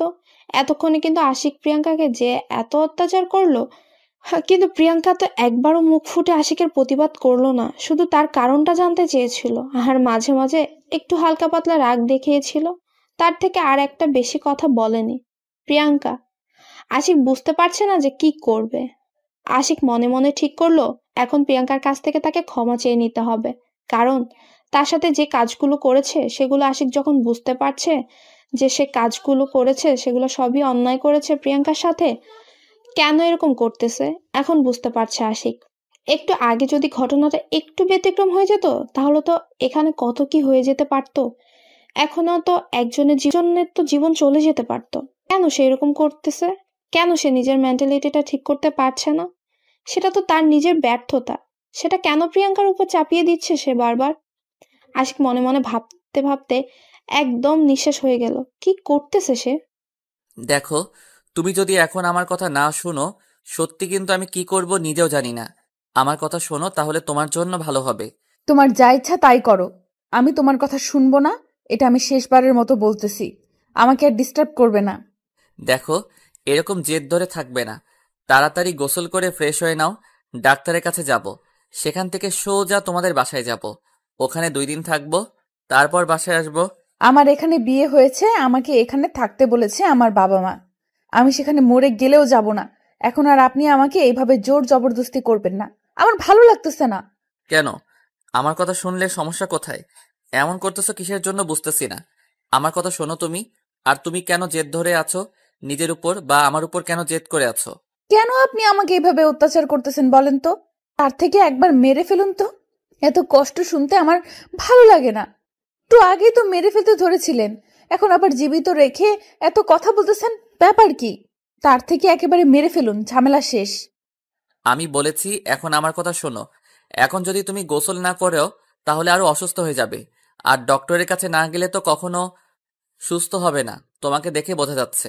আমি মারা গেলে তো কারো কিচ্ছু আসবে যাবে না, তাহলে আমাকে নিয়ে এত টেনশন করার কি আছে বুঝতেছি না। এত আলগা পিরিত দেখাতে হবে না। বুঝতে পেরেছি, কথায় কোনো পাত্তা পাবো না তোমার সাথে। আমি যতই কথা বলবো তুমি সেগুলো কাটিয়ে যাবে বা আমার কথাগুলো এড়িয়ে যাবে। এখন আমাকে কাজ করিয়ে দেখিয়ে দিতে হবে, তা না হলে কোনো কিছু করা সম্ভব না তোমার সাথে। আশিক আর প্রিয়াঙ্কার সাথে কোনো কথা বললো না। আশিক প্রিয়াঙ্কাকে কোলে তুলে নিল, তারপর বাথরুম নিয়ে চলে আসলো। আর প্রিয়াঙ্কা সেটা দেখে একদম অবাক হয়ে যাচ্ছে। আশিক তার সাথে এরকম করছে কিসের জন্য? প্রিয়াঙ্কা বুঝতে পারছে না। প্রিয়াঙ্কার তো প্রচুর রাগ হচ্ছে আশিকের উপর, কিন্তু কোনো কিছু বলতেও পারছে না। তার ক্ষমতা নেই আর কোনো কিছু বলার। প্রিয়াঙ্কা মনে মনে অনেক রেগে যাচ্ছে আশিকের উপর। প্রিয়াঙ্কার ইচ্ছে করছে আশিককে খুন করে ফেলতে। তার সাথে কত অত্যাচার করেছে সে। একটা সুস্থ সবল মানুষ ছিল, তাকে একদম অসুস্থ বানিয়ে ফেলেছে। এখন যে সে নিজের খোঁজ খবর পাচ্ছে না, নিজের শরীর অবস্থা বুঝতে পারছে না, তার কি যে অবস্থা হয়েছে। শরীর ভীষণ দুর্বল। আশিক প্রিয়াঙ্কাকে সেখানে ধরে দাঁড় করিয়ে দিল, তারপর শাওয়ারের পানি ছেড়ে দিল। শাওয়ারের পানি ঠান্ডা ঠান্ডার দিন, তাই একটু বেশি ঠান্ডা হয়ে আছে পানিগুলো। প্রিয়াঙ্কার গায়ে পানি পড়তে প্রিয়াঙ্কার গায়ে কাঁটা দিয়ে উঠলো। প্রিয়াঙ্কা নিজের অজান্তেই আশিককে অনেক শক্ত করে জড়িয়ে ধরলো ঠান্ডার কারণে, যাতে করে তার শরীরে একটু উষ্ণতা হয়, তার শরীরটা একটু গরম হয়ে যায়। কিন্তু আশিক প্রিয়াঙ্কাকে তার বুক থেকে সরিয়ে শাওয়ারের পানির নিচে দাঁড় করিয়ে রাখলো, যাতে করে তার গোসলটা ভালো করে হয়, কারণ প্রিয়াঙ্কার শরীর অনেক গরম আর শরীরটা অনেকটাই ঘেমে গিয়েছে। প্রিয়াঙ্কা যত তাড়াতাড়ি সম্ভব তার সারা শরীর ভালোভাবে ভিজিয়ে নিল। তাড়াতাড়ি গোসল করতে হবে, তাকে প্রচুর ঠান্ডা লাগছে। কেন জানি আশিক প্রিয়াঙ্কাকে এক মুহূর্তের জন্য একা ছেড়ে দিচ্ছে না। যদি ছেড়ে দেয় আর যদি পড়ে যায় তাহলে তো নিশ্চয়ই একটা ক্ষতি হয়ে যাবে। আজকে আশিকের ভুলের জন্যই প্রিয়াঙ্কার এই অবস্থা। আশিক প্রিয়াঙ্কাকে ভালোভাবে ধরে রেখেছে সযত্নে, যাতে করে প্রিয়াঙ্কার আর কোনো ক্ষতি না হয়। সে তো একটা মানুষ, পশু তো না, রোবটও না। তাকে যতই অত্যাচার করা হোক না কেন, কেন যে কষ্ট পাবে না? সে তো মানুষ, তারও তো কষ্ট হয়। হয়েছে অনেক, আমার ঠান্ডা লাগতেছে, এখন আমাকে বাইরে নিয়ে চলুন। আমি তো মানুষ, রোবট না যে যতক্ষণ খুশি ততক্ষণ ভিজিয়ে রাখবেন আমাকে পানিতে। আর একটু ভালোভাবে গোসল করো, না হলে তো পরে আবার সমস্যা হবে। তার জন্য ভালোভাবে শরীরটা পরিষ্কার করতে হবে তোমার। হয়েছে, এখন আমাকে ছেড়ে দেন, আমি বাইরে যাব, আমার প্রচুর ঠান্ডা লাগতেছে। আর আপনি এরকম জোর করতেছেন কিসের জন্য? আমি তো গোসল করলাম, তাহলে আমাকে এভাবে জোর করে এখানে রাখার কি আছে? নিয়ে যাচ্ছি তো, এত রাগ দেখাচ্ছ কিসের জন্য? আমি তো বাহিরে নিয়ে যাচ্ছি, তাই না? তুমি বলেছো। আমি শাওয়ারটা বন্ধ করে দিয়েছি না? তারপর এইভাবে চিল্লাও কিসের জন্য? আপনার এই ভালো স্বভাবটা কেন জানি আমি সহ্য করতে পারছি না। আপনার এই ভালো হওয়ার ন্যাকামিটা আমার সঙ্গে করবেন না প্লিজ, দয়া করে। দেখো, এভাবে কথা বলবে না। আমি কিন্তু তোমার ভালোর জন্য এরকম করতেছি। রাগ তুলাবা না সব সময়। ভালোভাবে কথা বলতেছি, ভালো ব্যবহার করতেছি, সহ্য হচ্ছে না তাই না? না, সহ্য হচ্ছে না, আমার কোনো কিছু সহ্য হচ্ছে না। আপনি আমার সাথে এরকম ভালো ব্যবহার করবেন না। আপনি যেটা আসল ব্যবহার, আপনার যেটা আসল ব্যবহার সেই রূপ আমাকে দেখাবেন। ন্যাকামি করতে আসবেন না, ন্যাকামি করতে হবে না আমার সাথে। আচ্ছা, আমি তো অনেক নেকামি করি, আমি অনেক খারাপ। আমি কথা দিচ্ছি, তোমার ভালোবাসার মানুষকে তোমার কাছে ফিরিয়ে এনে দিব। তুমি তার ডিটেলসগুলো আমাকে দাও, আমি তার কাছে তোমাকে দিয়ে দেব। সমস্যা নেই। এত ন্যাকামি করতে হবে না, বোঝেন নাই? আমাকে এভাবে দয়া দেখাতে হবে না। আর আমার সাথে যত খুশি যত পারেন অত্যাচার করতে থাকেন, যাতে করে আমি তাড়াতাড়ি মরে যাই। দেখো, এত কথা বলতে পারবো না। তুমি সব সময় একটু বেশি কথা বলো। আমি যেটা বলতেছি সেটাই করো। তার ডিটেলসগুলো আমাকে দিয়ে দাও, আমি তাকে খুঁজে তোমার হাতে তুলে দেব। আর তোমাকে আমার কাছ থেকে মুক্তি দেব, কথা দিলাম। সত্যি বলতেছেন নাকি নাটক করতেছেন? আবার কোনো প্ল্যান আছে নাকি? প্ল্যান কাজে লাগানোর জন্য আমার দুর্বলতার সুযোগ নিচ্ছেন? এখানে কোনো দুর্বলতার সুযোগ নিচ্ছি না। তুমি আমাকে তার ঠিকানাটা দাও। আমি তার সাথে যোগাযোগ করে তোমার সাথে কথা বলে তারপর তোমাকে সেখানে নিয়ে গিয়ে আমি দিয়ে আসব। সমস্যা নেই, আমার কাছ থেকে তোমাকে মুক্তি দিয়ে দিব। তারপর প্রিয়াঙ্কা আশিককে মাহিনের বিষয়ে সবকিছু ডিটেলস সহ বলে দিল।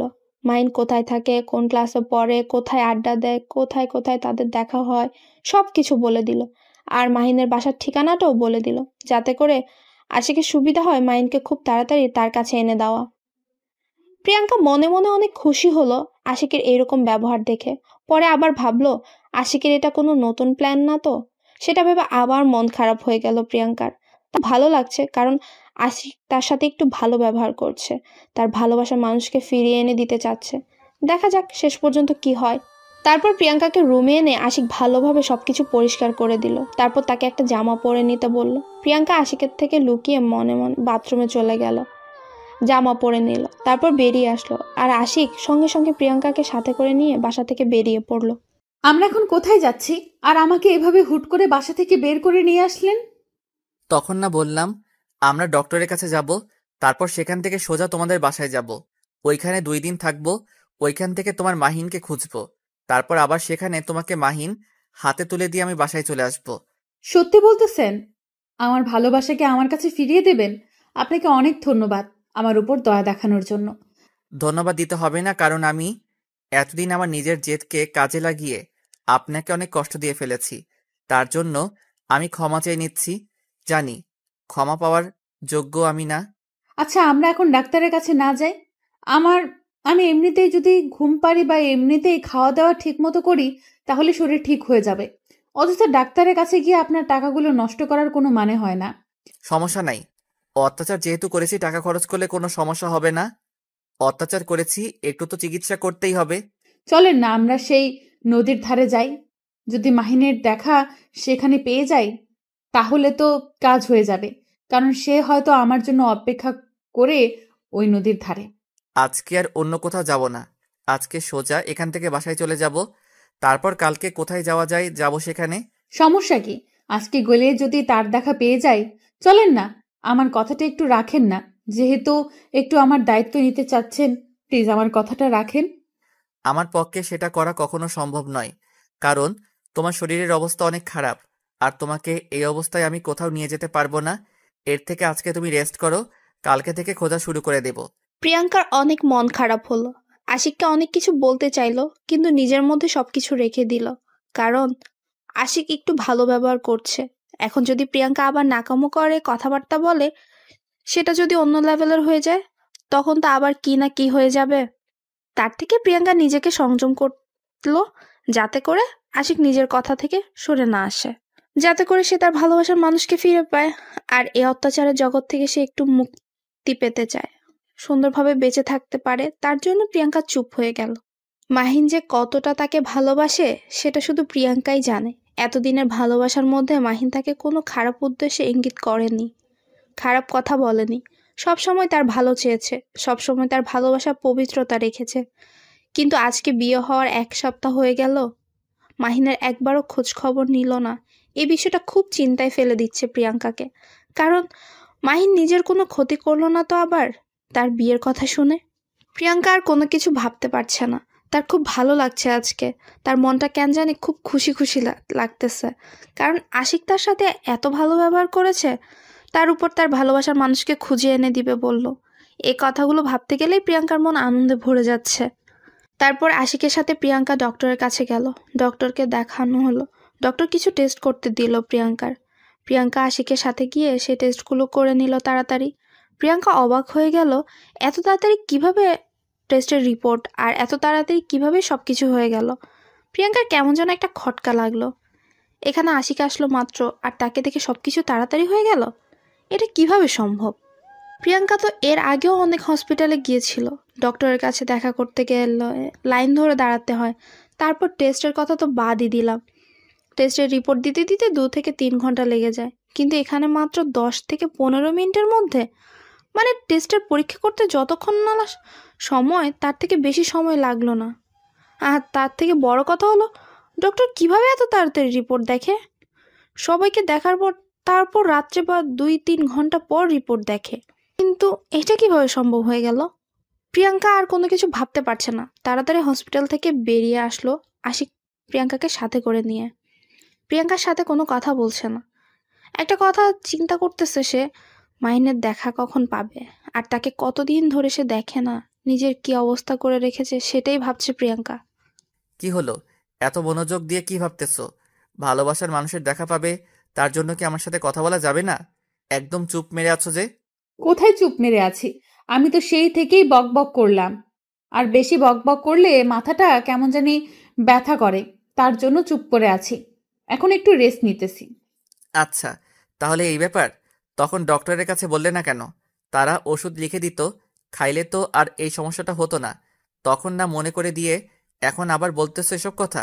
ব্যাপার না, ঠিক হয়ে যাবে। এটা কোনো সমস্যা হলো? এমনিতেই ঠিক হয়ে যাবে।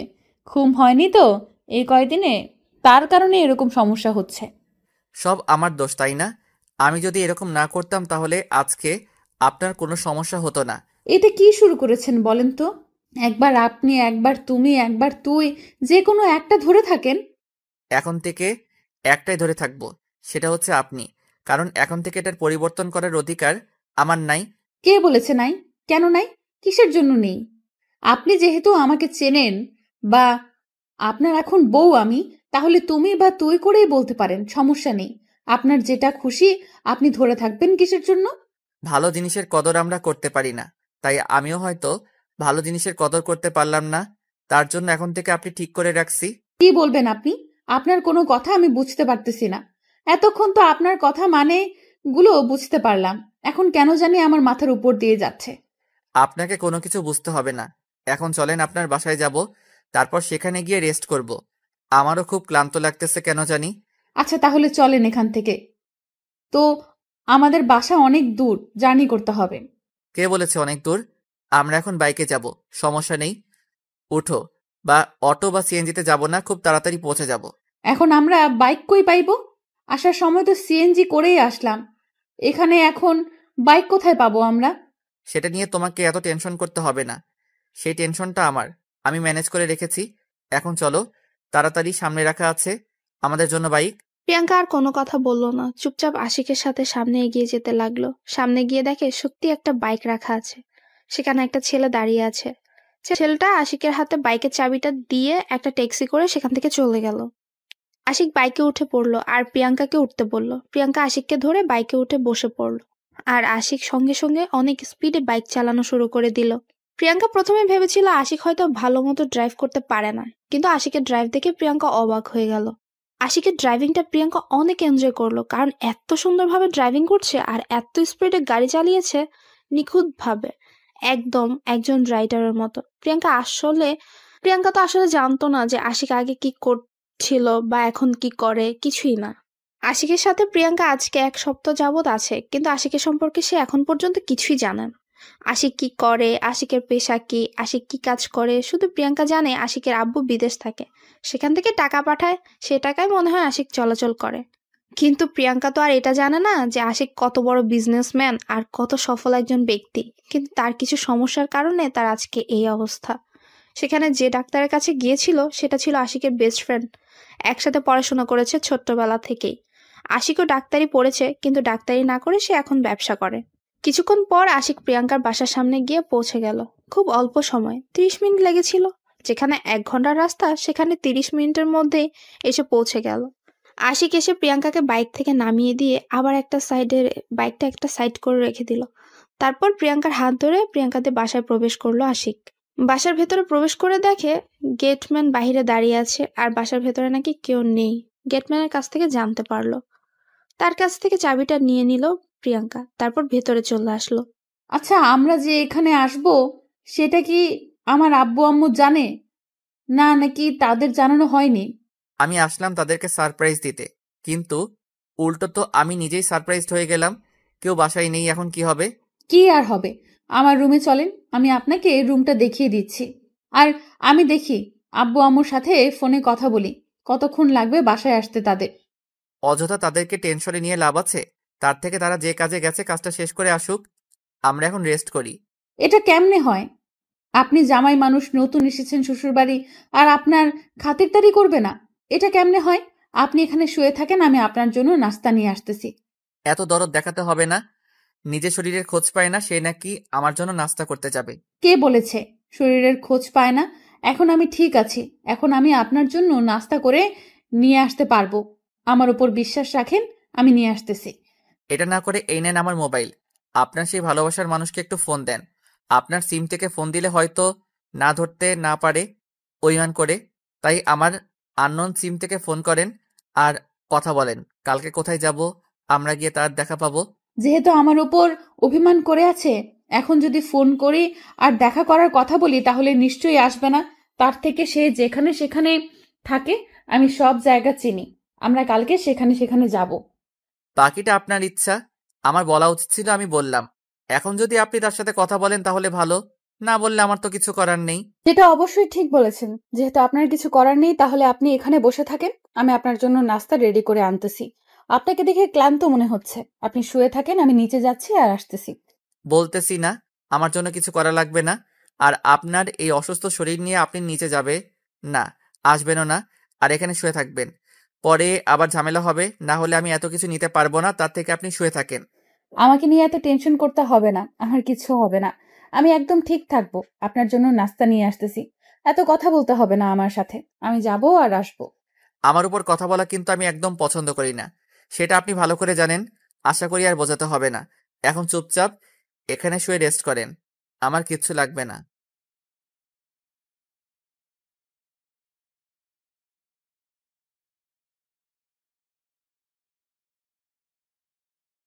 এটা কি করে হতে পারে? প্রথমবার শ্বশুরবাড়ি এসেছেন আর কিছু না খেয়ে এভাবে বসে থাকবেন, আর আমি সেটা মেনে নেব? তারপরও আমার সাথে তর্ক করতেছেন কিসের জন্য? বলতেছি না আমার কিচ্ছু লাগবে না, আপনি রেস্ট করেন, আপনার শরীর দুর্বল। তারপরও কথা বলতেছেন কিসের জন্য? আচ্ছা, কাউকে এত বেশি জোর করা উচিত না। এতবার করে বলছি, সে যখন খাবে না তাহলে আমার আর কি করার? আমিও আর গেলাম না। আমি প্রথম থেকে বলেছি আমার কিচ্ছু লাগবে না, আপনার শরীর দুর্বল, আপনি রেস্ট করেন। সেটা না শুনে আমার সাথে এসব কথা বলতেছেন কিসের জন্য? বুঝতেছি না তো আপনার কথা বলার এত ইচ্ছা। আমি শুধু আমার পরিবারের সম্মান রক্ষার্থের জন্য আপনাকে আমি নাস্তা করাতে চাইলাম। আপনি যদি খাবেন না তাহলে আর অযথা আমি কষ্ট করে করব কিসের জন্য? এবার কিন্তু সত্যি আমার রাগ উঠে যাচ্ছে, আর একবার যদি এটা নিয়ে কোনো কথা হয়েছে তাহলে কিন্তু ভালো হবে না। আপনাকে আমি রেস্ট করতে বলেছি, আর আপনি অযথা কথা বলা শুরু করে দিয়েছেন। আশিকের কথা শুনে প্রিয়াঙ্কা আর কোনো কথা বলতে পারলো না। আশিকের প্রচুর রাগ উঠে গেছে। প্রিয়াঙ্কাকে বারবার বলছে রেস্ট করার কথা, আর প্রিয়াঙ্কা বারবার তাকে অযথা কথা বলে যাচ্ছে। তার জন্য আশিকের প্রচন্ড রাগ উঠে যাচ্ছে। আশিকের এমনিতে অনেক রাগ, তার উপর প্রিয়াঙ্কার এরকম কথা বলতেছে। আশিকের রাগ তো উঠারই কথা। আশিকের রাগ আরো বেশি বেড়ে যাচ্ছে। তার উপর যদি প্রিয়াঙ্কা এরকম কথা বলতে থাকে কেমনটা লাগে? আশিকের অনেক খারাপ লাগতেছে, কিন্তু সেটা বাইরে প্রকাশ করছে না। আশিকের মনের ভেতর অনেক যন্ত্রণা, সেটা কারোর সাথে শেয়ার করে না। তার যত যন্ত্রণা আছে নিজের মধ্যেই রেখে দেয়, কাউকে বলে বেড়ায় না যে তার ভেতরে অনেক যন্ত্রণা আছে। আশিকের এর আগে কখনো এরকম হয়নি, কারণ এর আগে অনেক বান্ধবী ছিল বা একটা প্রেমিকাও ছিল, তাকে যখন বিদায় দিয়েছে এতটা খারাপ লাগেনি। কিন্তু প্রিয়াঙ্কাকে বিদায় দিতে গিয়ে আশিকের প্রচন্ড খারাপ লাগতেছে। তার মন চাচ্ছে প্রিয়াঙ্কাকে তার সাথেই রেখে দিতে, কিন্তু প্রিয়াঙ্কা তো তাকে ভালোবাসবে না, কোনো দিনও বাসবে না, কারণ তার মনে তো অন্য একজন আগে থেকেই দখল করে নিয়েছে। তাহলে সেখানে আশিকের জায়গা কিভাবে দিবে সে? আশিকের যন্ত্রণাগুলো নিজের মাঝে নীরবে রেখে দিল। আর প্রিয়াঙ্কার হাসি খুশি মুখ দেখে আশিকের খুব ভালো লাগছে, কারণ সে এখন প্রিয়াঙ্কার সাথে খারাপ আচরণ করছে না, ভালো ব্যবহার করছে। আর প্রিয়াঙ্কা কত সহজেই তাকে ক্ষমা করে দিল। সে সবকিছু মেনে নিয়েছে। এত সুন্দর সে, আর তার এত সুন্দর আচরণ, তার এত সুন্দর ব্যবহার যে কাউকে আকৃষ্ট করতেই পারে। আশিক তার থেকে ব্যতিক্রম না, তাকেও আকৃষ্ট করেছে। কিন্তু আশিক তো তার কোনো মূল্য দিতে পারেনি, বরং সে আবার অন্য একজনকে ভালোবাসা। সেখানে আশিক কাটা হয়ে আছে, সেই কাটা হয়ে আশিক থাকতে চায় না। তাই আশিক প্রিয়াঙ্কার জীবন থেকে সরে যেতে চাচ্ছে। কথাগুলো ভাবতে ভাবতে আশিক প্রিয়াঙ্কার দিকে একটু তাকালো। তাকিয়ে দেখে প্রিয়াঙ্কা শুয়ে পড়েছে। কি মিষ্টি লাগছে দেখতে। আশিকের ইচ্ছে করছে প্রিয়াঙ্কাকে একটু ছুঁয়ে দেখতে, কিন্তু সে অধিকার থেকে সে বঞ্চিত। তাকে স্পর্শ করার ক্ষমতা তার নেই। এতদিন তাকে জোর করে যেসব করেছে, এখন তো সেটা বুঝতে পেরেছে আশিক। তাই কোনোভাবে সম্ভব না প্রিয়াঙ্কার গায়ে স্পর্শ করা। আমি একটু বাইরে যাচ্ছি, একটু পর আসবো। আমার এখানে একটু কাজ আছে। আমি যেখানে যাচ্ছি সেখান থেকে এসে আপনার সাথে গল্প করব। এখন এখানে আপনার কিসের কাজ থাকতে পারে? এটা তো আপনার নতুন একটা পরিবেশ, আর আপনি এখানে তেমন কিছুই চেনেন না। তাহলে কি করে আপনার কাজ এখানে থাকতে পারে? আমি এখানে নতুন না, আমি এই এলাকার অলিগলি সবকিছুই চিনি। তাই আমাকে নিয়ে কোনো টেনশন করতে হবে না। আমি বাইরে যাব আর আসবো। সেটা কিভাবে হতে পারে? আমি তো আর আপনাকে বাইরে পাঠিয়ে দিয়ে টেনশনে থাকতে পারবো না। আপনি আসবেন নাকি ওই দিক দিয়ে চলে যাবেন, আমি তো কোনো ভরসাই পাই না আপনার। আমি যাকে যেটা কথা দেই সেটা অক্ষরে অক্ষরে পালন করার সর্বদা চেষ্টা করি। আর আমি আপনাকে যেটা কথা দিয়েছি সেটা রাখবো ইনশাল্লাহ। আচ্ছা, তাড়াতাড়ি চলে আসবেন। আমি কিন্তু বেশিক্ষণ আপনার জন্য এখানে অপেক্ষা করতে পারবো না। আর যদি না আসেন তাহলে কিন্তু। হ্যাঁ, তো অবিশ্বাস করার কিছু নেই। আমি চলে আসবো তাড়াতাড়ি, কোনো সমস্যা নেই। আমি যাব আর আসবো, সর্বোচ্চ 1 ঘন্টা সময় লাগবে। 1 ঘন্টা সময় লাগবে? আর আপনি বলতেছেন যাবেন আর আসবেন? এটা কোনো কথা? 1 ঘন্টার ভেতরে তো আব্বু আম্মু চলে আসবে। তাহলে তো ভালোই হবে, এসে তাদের সাথে আমি গল্প করতে পারবো। আর আপনি এখন একটু রেস্ট করেন, এখান থেকে কোথাও যাবেন না, নিজের রুমে শুয়ে থাকেন। আমি 1 ঘন্টা পর আসবো। আমার কেমন জানি টেনশন হচ্ছে আপনাকে নিয়ে এখন থেকেই। কারণ আপনি যাবেন আসবেন কি নাকি না, কোথায় যাচ্ছেন, আপনি তো এখানে নতুন কাউকে চেনেন না। আমি তো বললাম আমি এখানে সবকিছুই চিনি, আমাকে নিয়ে অযথা টেনশন করতে হবে না। আমি একটা কথা বলি, আমি আপনার সাথে যাই, তাহলে তো কোনো সমস্যা হবে না। আমি যদি আপনার সাথে যাই তাহলে তো কোনো সমস্যা হওয়ার কথা না, তাই না? আমি যাই সাথে।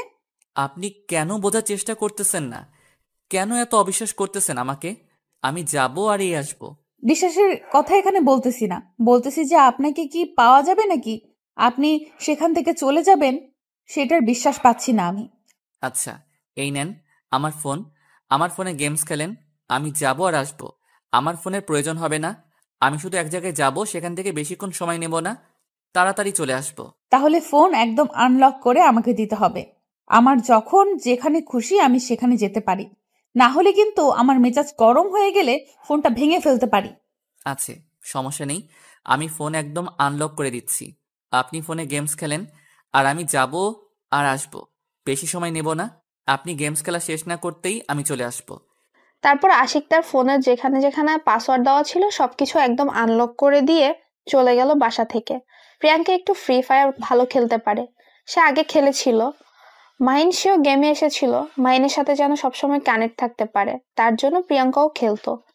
আর আশিকের ফোন হাতে নিয়ে দেখে যে ফ্রি ফায়ার আছে, তাই সে অন্য কোনো গেমসের দিকে মনোযোগ না দিয়ে ফ্রি ফায়ারে ঢুকে পড়লো। প্রিয়াঙ্কা প্রথমে নিজের আইডি ওপেন না করে আশিকের আইডি দিয়ে প্রবেশ করলো। আশিকের আইডি কানেকশন, তারপর ব্যান্ডেল, তারপর কত কি আছে, লেভেল কত, এসব চেক করার জন্য আশিকের আইডিতে প্রবেশ করে প্রথমে দেখলো যে একটা নুবের মতো ক্যারেক্টার সামনে এনে রেখেছে। প্রিয়াঙ্কা ভাবলো হয়তো বেশি দিন খেলে না, নতুন করে শুরু করেছে। কিন্তু যখন তার প্রোফাইল ক্লিক করলো তখন প্রিয়াঙ্কার কপালে চোখ উঠে গেল। সিজন 3 এর প্লেয়ার আইডি লেভেল 74। সেটা দেখে প্রিয়াঙ্কা খুব তাড়াতাড়ি কালেকশন চেক করা শুরু করে দিল। কালেকশন দেখে প্রিয়াঙ্কার তো মাথাই নষ্ট হয়ে গেল। হিপ বান্ডিল সহ সব বান্ডেল আছে, মানে সিজন 3 থেকে যে বান্ডেলগুলো ছিল সব আছে। প্রিয়াঙ্কা কোনো কিছু না ভেবে গেমে ঢুকে পড়লো, কারণ প্রিয়াঙ্কা অন্য কোনো গেম খেলে না। যা টুকটাক খেলে রেক্স ম্যাচ খেলে, তাছাড়া খেলে না। গেম খেলতে খেলতে হঠাৎ করে প্রিয়াঙ্কার মনে পড়ে গেল তার গ্যালারি প্লাস তার পার্সোনালিটি একটু চেক করা উচিত। তার এরকম হওয়ার পেছনে তো নিশ্চয়ই একটা কারণ আছে। একটা মানুষ এত সহজে এত রাগী বদমেজাজি খারাপ হয় না, তার পেছনে একটা কারণ থাকবে। সেটা যদি এইখানে চেক করে কোনো কিছু পাওয়া যায়, এইসব ভেবে তারপর প্রিয়াঙ্কা আশিকের সবকিছু চেক করা শুরু করে দিল একটা কিছু খুঁজে পাওয়ার জন্য। প্রিয়াঙ্কা এত ঘাটাঘাটি করতেছে, কোনো কিছুই খুঁজে পাচ্ছে না সে। সবকিছু একদম ফ্রেশ, শুধু আশিকের কিছু পিক, আশিকের ফ্রেন্ডদের সাথে কিছু পিক, তাছাড়া গ্যালারিতে আর কোনো কিছু নাই। আর ভিডিও, শুধু কিছু গান রয়েছে, তাছাড়া আশিকের ফোনে আর কিছু পাইল না প্রিয়াঙ্কা তো মাথায় নষ্ট হয়ে গেল। এত ভালো হতে পারে কিভাবে একটা মানুষ? তারপর হঠাৎ করে প্রিয়াঙ্কা একটা অ্যাপসের উপর নজর দিল, কারণ এই অ্যাপসটা একটু অস্বাভাবিক লাগতেছে। এই অ্যাপসটা সহজে কেউ ইউজ করে না। প্রিয়াঙ্কা জানা মতো এই অ্যাপসটা সব থেকে সিকিউরিটি সম্পন্ন একটা অ্যাপস। প্রিয়াঙ্কা তাতে প্রবেশ করতে যাবে, তখনই পাসওয়ার্ডের কাহিনী যাচ্ছে।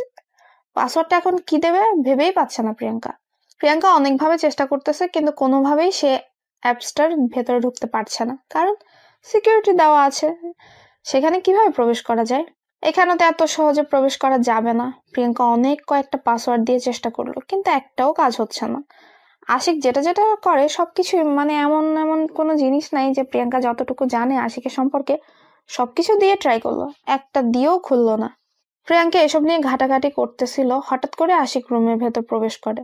প্রিয়াঙ্কা আশিককে দেখে তার সেই অ্যাপসটা থেকে বেরিয়ে পড়লো। তারপর প্রিয়াঙ্কা দাঁড়িয়ে পড়লো বিছানা ছেড়ে। আশিকের সামনে এসে দাঁড়িয়ে পড়লো সে। আপনি ফ্রি ফায়ার খেলেন আর আপনি সিজন 3 এর প্লেয়ার, কই? আমাকে তো একদিন বললেন না। কেন, আপনি ফ্রি ফায়ার খেলেন? চলেন একটা কাস্টম হয়ে যাবে। যদি ফ্রি ফায়ার খেলেন খুব বোরিং লাগতেছে, একটা কাস্টম খেলে আসি। আমি কি আপনার সাথে পারবো নাকি? আমি পারবো না আপনার সাথে, খেলবো না আমি। আপনি খুব ভালো খেলেন দেখে বোঝা যাচ্ছে। আরে দূর, আমি খেলতে পারি না, একদম খেলতে পারি না। এমনিতেই অনেক আগে থেকে খেলি, কিন্তু রেগুলার না। দিনে 1 ঘন্টা 1.5 ঘন্টা এরকম খেলছিলাম। আমি তো আপনার সাথে খেলবো না। আপনি যেটা খেলেন আমার পক্ষে কখনোই সম্ভব না। আপনি অনেক খেলেন, আমি খেলতে পারবো না আপনার সাথে। আরে ব্যাপার না, আমি কাস্টম দেব। একটা তো খেলেন, আমার কাছে কাস্টম অনেকগুলো আছে। আমি কাস্টম খেলি না তেমন ভাবে, তাই কাস্টম খেলতে পারি না। একবার খেলে দেখেন না কেমন পারি। যদি আপনি আমাকে 70 থেকে 0 হারাইয়া দিছেন, তাহলে কিন্তু আর গেম খেলতে পারবো না আমি এর থেকে না খেলি, কারণ এর উপর একটা অ্যাট্রাকশন আছে। যদি হেরে যায় আপনার কাছে 4-0-তে। আমি এখন বুঝতে পেরেছি আপনি অনেক ভালো খেলেন। এখন আমি যতই আপনাকে রিকোয়েস্ট করি গেমে নিয়ে আসবো, তখন দেখবেন যে আপনি আমাকে হারাই দিয়েছেন। তখন আমার মান সম্মান বলতে কিছু থাকবে না। তার থেকে যদি আপনি না খেলেন তাহলে দরকার নেই। আচ্ছা, আমি গেমে যাচ্ছি, আপনিও চলে আসেন। এতই যখন বলেছেন তাহলে একটা খেলতে তো আর কোনো সমস্যা নেই। আপনার ইচ্ছা, আপনিও তো মনে হয় অনেক ভালোই পারেন, তার জন্য এরকম করতেছেন। আমি বুঝতে পেরেছি। আমি ভালো মতো খেলতে পারি না। আপনি তো আমাকে 7-0 হারিয়া দিবেন, দেখে নিয়েন। আমি পারি না। আচ্ছা, তাহলে এত কথা বললে আর পরে খেলা হবে না। চলেন কাস্টমে চলে আসেন, একটা কাস্টম খেলে আসি, তারপর দেখা যাক। আমি খেলবো না, পারি না। আপনি এত খেলেন। কই, আমি তো পারি না। আপনি চেষ্টা করেন আমাকে হারাতে পারবেন, অনেক ভালো খেলেন আপনি। চাপাবাজি না করে আমাকে একটু সুযোগ দেন, না হলে খেলবো না। এত ন্যাকামি না করে ভালো করে খেলেন, আমাকে হারাতে পারবেন। আপনার খেলা অনেক ভালো। আপনি এত ভালো খেলতে পারেন, আগে জানলে আমি সত্যি আপনার সাথে কাস্টম খেলতাম না। কি লজ্জা, আমি একটাও জিততে পারলাম না। এখানে লজ্জার কি আছে? আমরা তো এমনিতেই খেললাম, এখানে লজ্জার কথা আসলো কোথা থেকে? আচ্ছা বাদ দেন, এখন আপনি আমাকে আপনার লাইফের ঘটনাগুলো কি একটু বলবেন প্লিজ? আমার খুব জানার ইচ্ছা। আমার লাইফের ঘটনা শুনে আপনি কি করবেন? আপনি তো আমার লাইফ থেকে চলে যাচ্ছেন, তাহলে এসব শুনে অযথা সময় নষ্ট করার কোনো মানে হয়? চলে যাচ্ছি সেটা ঠিক আছে, কিন্তু একটু জানার ইচ্ছা আছে। আপনি কেমন একজন মানুষ, আপনার সম্পর্কে না জানলে কেন জানি আমার ভালো লাগতেছে না। এসব শুনে আপনার কোনো কাজ নেই, এর থেকে আপনি আপনার মাহিনকে নিয়ে ভাবুন, তাহলে ভালো লাগবে আপনার। সেটা আপনাকে বলতে হবে না। আমি আপনাকে যেটা প্রশ্ন করেছি আপনি সেই প্রশ্নের উত্তর দিলেই তো হয়। এত কথা বলেন কিসের জন্য? আমি কি আপনার জীবন সম্পর্কে জানতে চেয়েছি? আপনি জানতে চান নাই তাতে কি হয়েছে? আমি জানতে চেয়েছি আপনি বলবেন। আপনাকে কেমন অদ্ভুত লাগে আমার কাছে, তাই আমি আপনার সম্পর্কে জানতে চাই। আমরা যেমন আছি তেমনই থাকি। কালকে বা পরশুদিন তো আপনাকে মাহিনের হাতে তুলে দিব। তার সাথে গিয়ে আপনার সুখ দুঃখের গল্পগুলো করিয়েন প্লিজ। আমার সম্পর্কে অন্তত জানতে চাইবেন না? আপনার সম্পর্কে আমাকে জানতেই হবে, তাই আপনার সম্পর্কে যা আছে আমাকে বলবেন। আপনার মনের ভেতরে কি এমন কষ্ট যার জন্য আপনি এইরকম সব সময় রাগী মুডে থাকেন? আমি এখন এত কথা বলতে চাচ্ছি না। এত প্রশ্ন করলে কি ভালো লাগে? সব সময় প্রশ্নের উপর রাখেন আমাকে। প্রশ্ন না করলে কি আমি উত্তরগুলো জানতে পারবো? আমাকে যে বিষয়গুলো জানতে হবে সেগুলোর জন্যই তো প্রশ্ন করতেই হবে আপনাকে। আমি না আপনার প্রশ্নগুলো আর নিতে পারি না। এত প্রশ্ন করলে কেমনে কি? প্রশ্নগুলো নিতে না পারলেও তার উত্তর দিতে হবে ঠান্ডা মাথায় ভেবে চিনতে। কি এমন হয়েছে আপনার অতীতে? আপনার সম্পর্কে আমি কিছুই জানি না। শুধু এটাই জানি আপনার সাথে আমার বিয়ে হয়েছে, এখন আপনি আমার স্বামী। তাহলে সেটাই জেনে থাকুন না। আর বেশি কিছু জানার কি দরকার? চলেই তো যাচ্ছেন আমার জীবন থেকে। আমার সম্পর্কে জেনে কি করবেন বলেন? অযথা এসব শুনে আপনার মন খারাপ হয়ে যাবে। আমার মন কত খারাপ হয় সেটা আমি দেখব। আপনাকে বলতে বলেছি, আপনি বলবেন। এত কথা বলেন কিসের জন্য শুনি? আমি কোনো প্রশ্নের উত্তর দিতে চাচ্ছি না। এখন আমার জীবনে যত কষ্ট, যত ব্যথা, যত যন্ত্রণা আছে সব আমার মাঝেই থাক। আমি কারোর সাথে শেয়ার করতে চাই না। আমি শুনতে চাই, আপনাকে বলতে হবে। আপনি বলতে বাধ্য। আমাকে আপনাকে বলতেই হবে। আজকে আমি দীর্ঘ 7 দিন আপনার সাথে আছি। আপনার সম্পর্কে আমি কিচ্ছু জানি না। আমার সম্পর্কে অজানাই থাক, আপনার কাছে অদ্ভুত হয়ে থাকি। সবার কাছে যেমন অদ্ভুত হয়ে আছি, আপনার কাছেও থাকি। সমস্যা নেই। এরকম করতেছেন কিসের জন্য বলেন না? আপনার জীবনে কি এমন হয়েছে? আপনি হয়তো ছোট থেকে তো এরকম ছিলেন না। যে কোনো একটা লাইফের ঘটনা ঘটে গিয়েছে, তারপর থেকেই এরকম পরিবর্তন। সেই ঘটনাটা আমি জানতে চাই। আমার কথা বাদ দেন। আপনার ভালোবাসার ঘটনাটা আমাকে বলেন, আমি শুনি। আমার ভালো লাগে মানুষের ভালোবাসার ঘটনা শুনতে। আপনার আর মাহিনের ভালোবাসার সম্পর্কটা কিভাবে তৈরি হলো? সেটা শুনে আপনি কি করবেন? আপনার কোনো দরকার নেই। আমি যেটা প্রশ্ন করেছি আপনি সেই প্রশ্নের উত্তর দিলেই তো হয়। আমার খুব ভালো লাগে অন্যের ভালোবাসার কথাগুলো শুনতে। নিজের ভিতর যতই কষ্ট থাক না কেন, অন্যের ভালোবাসার গল্প শুনতে খুব ভালো লাগে আমার। তখন নিজের মনের ভিতরে একটা ভালো লাগা কাজ করে। এত কথা বলতে পারবো না আমি। আমি যেটা প্রশ্ন করেছি সেটার উত্তর দিচ্ছেন না, উল্টো আপনি আমাকে প্রশ্ন করতেছেন। এটা ঠিক না। আগে আমার প্রশ্নের উত্তর দেন, তারপর আমি বলবো। আমি বললাম তো, এখন কোনো কিছু ভালো লাগতেছে না। এখন শুধু শুনতে ভালো লাগতেছে। আপনি আপনার ভালোবাসার কাহিনীগুলো বলেন, আমি সেগুলো শুনি একটু। আমার কিন্তু এবার রাগ উঠে যাচ্ছে। কেন এরকম করতেছেন? কিসের জন্য বলতেছেন না আমাকে? আমাকে বললো সমস্যা কি বলেন তো? আপনি আমাকে এত অত্যাচার করেন, আমি কিছু বলেছি? শুধু আপনাকে একটা রিকোয়েস্ট করেছি, আর আপনি রাখবেন না? প্রিয়াঙ্কার কথা শুনে আশিক একদম চুপ হয়ে গেল। এখন সে এই কথার কি উত্তর দিবে? প্রিয়াঙ্কার প্রশ্নের কোনো উত্তর নেই তার কাছে। প্রিয়াঙ্কা যে কথাটা বলেছে সেটা সত্যিই বলেছে। প্রিয়াঙ্কা তো খারাপ কিছু বলেনি। আশিক প্রিয়াঙ্কার সাথে যে কাজটা করেছে, প্রিয়াঙ্কা সেই কথাটাই আশিককে এখন বলছে। কিন্তু এখন কেন জানি আশিকের খুব খারাপ লাগছে। নিজেকে অপরাধী মনে হচ্ছে।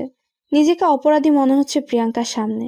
তার এখন মনে যাচ্ছে যে সে প্রিয়াঙ্কাকে এখানে রেখে চলে যাক। একটু একা থাকুক প্রিয়াঙ্কা। কখনো এই কথাগুলো ভুলে যাবে না, কারণ তার লাইফে সে একটা কালবৈশাখী ঝড়ের মতো তার জীবনটা তছনছ করে দিয়ে চলে গেল। তার জীবনটাতে তো আশিক খুশি করে দিতে পারলো না। এখন একটু সময় পেয়েছে বা সুযোগ পেয়েছে। এখন প্রিয়াঙ্কার ভালো সময় করে দেওয়ার সময় এসেছে তার। আশিকের খুব খারাপ লাগছে। প্রিয়াঙ্কাকে এখন কি জবাব দিবে? তার লাইফের ঘটনা তো সে কাউকে বলতে চায় না। তার নিজের মাঝেই রাখতে চায়। কাউকে সে তার কষ্টের ভাগ দিতে চায় না। এখন যদি প্রিয়াঙ্কা তার লাইফের ঘটনা শুনে, তাহলে প্রিয়াঙ্কার অনেক মন খারাপ হয়ে যাবে। কারণ তার জীবনে যেটা ঘটেছে সেটা যে কেউ শুনলে সেই কান্না করে ফেলবে। তাই এই কথাগুলো কাউকে বলে না, নিজের মাঝে চেপে রাখে। কিন্তু যখন তার পরিবার থেকে তাকে বিয়ের জন্য চাপ দেয়, তখন সে বাধ্য হয়ে বিয়েটা করে আর প্রিয়াঙ্কা জীবনটাকে নষ্ট করে তোলে। প্রিয়াঙ্কার জীবনটা অযথাই নষ্ট করে দিল। সে যদি তাকে বিয়ে না করতো, তাহলে তার ভালোবাসার মানুষের সাথে সারা জীবন সুখে থাকতে পারতো প্রিয়াঙ্কা। আর সব থেকে বড় কথা হলো, বিয়ে করেছে ঠিক আছে, কিন্তু প্রথম 7 দিন প্রিয়াঙ্কাকে যেভাবে নির্যাতন, অত্যাচার, দেহভোগ করেছে, সেটা তো একটা মানসিকতার পরিচয় হতেই পারে না। কি হলো, চুপ করে আছেন যে? আমার কথার উত্তর দিবেন না? আমি অপেক্ষা করে আছি উত্তর শোনার জন্য। আসলে আমি এই কথাগুলো কাউকে বলতে চাই না। প্লিজ, অনুরোধ করতেছি, আপনার হাতে ধরে প্লিজ আমাকে এই প্রশ্নগুলো জিজ্ঞেস করবেন না। না, আপনাকে বলতেই হবে। কি এমন সমস্যা আছে আপনার জীবনে? কি এমন ঘটে গিয়েছে আমি জানতে চাই। আচ্ছা বলবো, একদিন সময় করে, আজকে না, আগে আমি আমার কাজটা সম্পন্ন করি, তারপর আপনাকে একদিন ডাক দিয়ে বলবো সবকিছু। দেখেন, আজকে বাসায় শুধু আপনি আর আমি, আর কেউ নেই। এরকম সুযোগ আমি কোথাও পাবো না। এরপর যদি আমি মাহিনের কাছে চলে যাই, মাহিন আপনাকে আমার পাশে দেখলে সহ্য করতে পারবে না। আমি তাকে কষ্ট দিতে পারবো না। আপনি এখন বলেন প্লিজ, হাত জোর করে বলতেছি। আচ্ছা, কালকে সকালে বলবো। আজকে আমি ঠিক হয়ে নেই, আমার মেন্টালিটি ঠিক করে নেই, সবকিছু আমি নিজের মতো করে গুছিয়ে রাখি। কালকে আপনাকে সবকিছু সুন্দর করে বলে দিয়ে তারপর মাহিনের হাতে আপনাকে তুলে দিয়ে আমি চলে যাব আপনাদের জীবন থেকে। আমি একটা জিনিস বুঝতে পারছি না, আপনি হঠাৎ করে আমাকে মাহিনের কাছে চলে যেতে দিচ্ছেন? কিছুদিন আগেই তো বললেন যে আমাকে কোথাও যেতে দেবেন না, আর আজকে বা গতকাল থেকে হঠাৎ করে আপনার কি হয়ে গেল? অনেক কিছুই ভেবে দেখলাম, অন্যের ভালোবাসাকে নিজের কাছে এরকমভাবে ধরে রাখা ঠিক হবে না, তাকে মুক্ত করে দেওয়া উচিত, তাদের ভালোবাসাটাকে এক হতে সাহায্য করা উচিত। আমরা তাই। আমার বিশ্বাস হয় না। নিশ্চয়ই কোনো একটা কারণ আছে। কারণ ছাড়া আপনি কখনোই এরকম কাজ করবেন না, সেটা আপনাকে দেখেই বোঝা যায়। বলেন না কি কারণ? আমি আশিক, স্বার্থপর হতে পারি, খারাপ হতে পারি, নির্লজ্জ হতে পারি, একটা অভদ্র হতে পারি, কিন্তু মন মানসিকতা আগে ভালো ছিল, এখন নষ্ট হয়ে গিয়েছে। আগের মন মানসিকতা থেকে একটু ভেবে দেখলাম যে আপনাকে ছেড়ে দেওয়া উচিত। আমার বিশ্বাস হচ্ছে না। এর পেছনে নিশ্চয়ই কোনো রহস্য বা কোনো কারণ আছে। আমি কেন জানি বিশ্বাস করতে পারতেছি না। আসলে আমাকে কি বলা যাবে বিষয়টা? দেখেন, আমি আপনাকে সবকিছু ভেঙে বলছি, তারপরও কেন বিশ্বাস করতে পারতেছেন না? যখন আমি মাহিনের হাতে আপনাকে তুলে দিব, তখন তো বিশ্বাস করতে পারবেন। আমাকে একটু ভালোভাবে লক্ষ্য করে দেখেন তো, আমার চোখে কোনো কিছু রহস্য লুকিয়ে আছে? একদম ফ্রেশ। সেটা না হয় বুঝতে পারলাম, কিন্তু আমার কেন জানি একটু কষ্ট হচ্ছে মেনে নিতে বিষয়টা। আপনার জীবন সম্পর্কেও আপনি আমাকে বলতেছেন না, তারপর আমাদের ভালোবাসার কাহিনী শুনতে চাচ্ছেন। আমার ভালোবাসার ঘটনা শুনলে হয়তো আপনি অবাক হয়ে যাবেন। আর সবথেকে বড় কথা হচ্ছে, আমিও একটা মানুষ, আমারও একটা মন আছে। আমি একজনকে ভালোবেসেছিলাম, কিন্তু দুঃখের বিষয় আমি তাকে আমার আপন করে নিতে পারিনি। প্রিয়াঙ্কা আশিকের মুখ থেকে ভালোবাসার কথা শুনে একটু অবাক হয়ে গেল। সে নিমিষের মধ্যে অন্যরকম একটা অনুভূতি লাভ করলো। আশিক তাহলে একটা মেয়ের জন্য এত খারাপ হয়ে গিয়েছে? প্রিয়াঙ্কা যেটা মনে মনে ভেবেছিল, তাহলে তার ধারণাটাই ঠিক হয়ে গেল। প্রিয়াঙ্কার প্রথম থেকে একটু ধারণা ছিল একটা মেয়ের জন্যই হয়তো আশিকের জীবনটা তছনছ হয়ে গিয়েছে, তার জন্যই হয়তো তাকে এত কষ্ট দিয়ে এসে।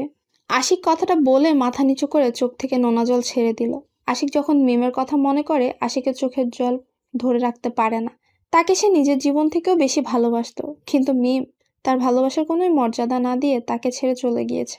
মিম এমন একটা মেয়ে ছিল যে আশিক না চাইতেও তার মায়ায় পড়তে বাধ্য হয়েছিল।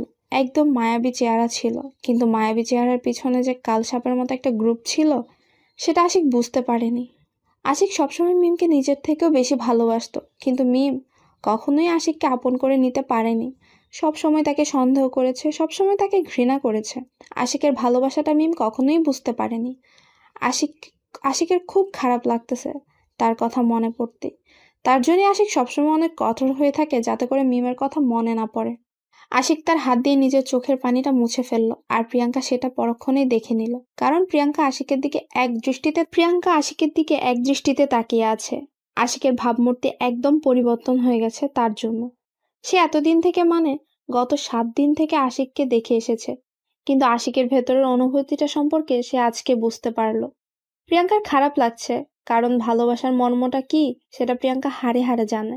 তাই প্রিয়াঙ্কা আশিকের কষ্টটা ভালো করে জানে, বুঝতে পারছে আশিকের ভিতর কি চলছে, আর আশিক কেন তার সাথে এত খারাপ ব্যবহার করেছে এতদিন। এখন কেন জানি প্রিয়াঙ্কার আশিকের জন্য একটু মায়া হতে লাগলো, অন্যরকম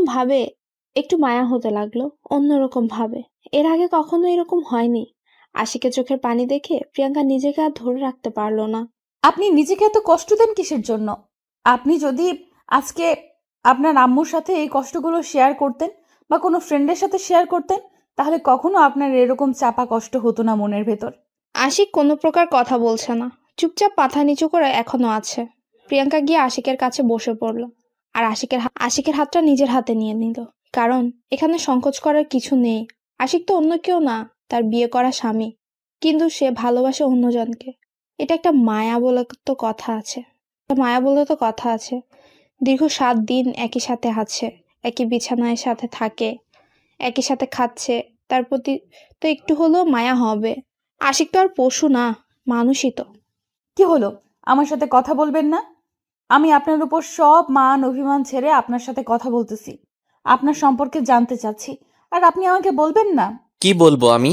আমি আপনার সাথে যেটা অত্যাচার করেছি, আপনার সাথে যেটা আমি ব্যবহার করেছি, সেটা তো ক্ষমা পাওয়ার যোগ্য না।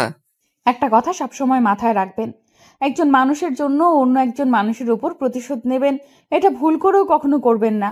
আমার ভুল হয়েছে, প্লিজ আমাকে মাফ করে দিবেন। হয়তো আমি মুখ ফুটে আপনার কাছে এখনো পর্যন্ত মাপ চাইনি, কিন্তু মনের ভিতর আমার অনেক খারাপ লাগা কাজ করেছে। আমি আপনার সাথে অনেক অন্যায় করেছি। আপনি যে বুঝতে পেরেছেন এটাই অনেক কিছু। আমি তাতেই খুশি হয়েছি যে আপনি আপনার ভুলটা বুঝতে পেরেছেন। আমার উপর যে অত্যাচার করেছেন আমি না হয় সেটা ভুলে যাব। আমি জানি না আমি আসলে এই ভুলের ক্ষমা পাওয়ার যোগ্য কিনা, কিন্তু তাও আমি আজকে আপনার কাছে ক্ষমা চেয়ে নিচ্ছি, কারণ এরপর থেকে তো আর ক্ষমা চাওয়ার সুযোগ পাবো না। আচ্ছা, এখন তো বলবেন আপনার সাথে যে ঘটনাটা ঘটে গিয়েছিল। আচ্ছা শোনেন, তাহলে আমি বলতেছি আপনাকে আমার সব ঘটনা খুলে। তারপর আশিক প্রিয়াঙ্কাকে সবকিছু খুলে বলতে শুরু করলো। প্রিয়াঙ্কা মনোযোগ দিয়ে কথাগুলো শ্রবণ করা শুরু করে দিল। আশিক কিভাবে প্রথমে মেয়েটাকে দেখেছিল, কিভাবে মেয়েটার পিছনে পিছনে ঘুরেছিল, তাদের প্রথম কথা কিভাবে হয়েছিল, প্রথম কোথায় ঘুরতে গিয়েছিল, প্রথম কে কাকে প্রপোজ করেছে, সব কিছু, সব।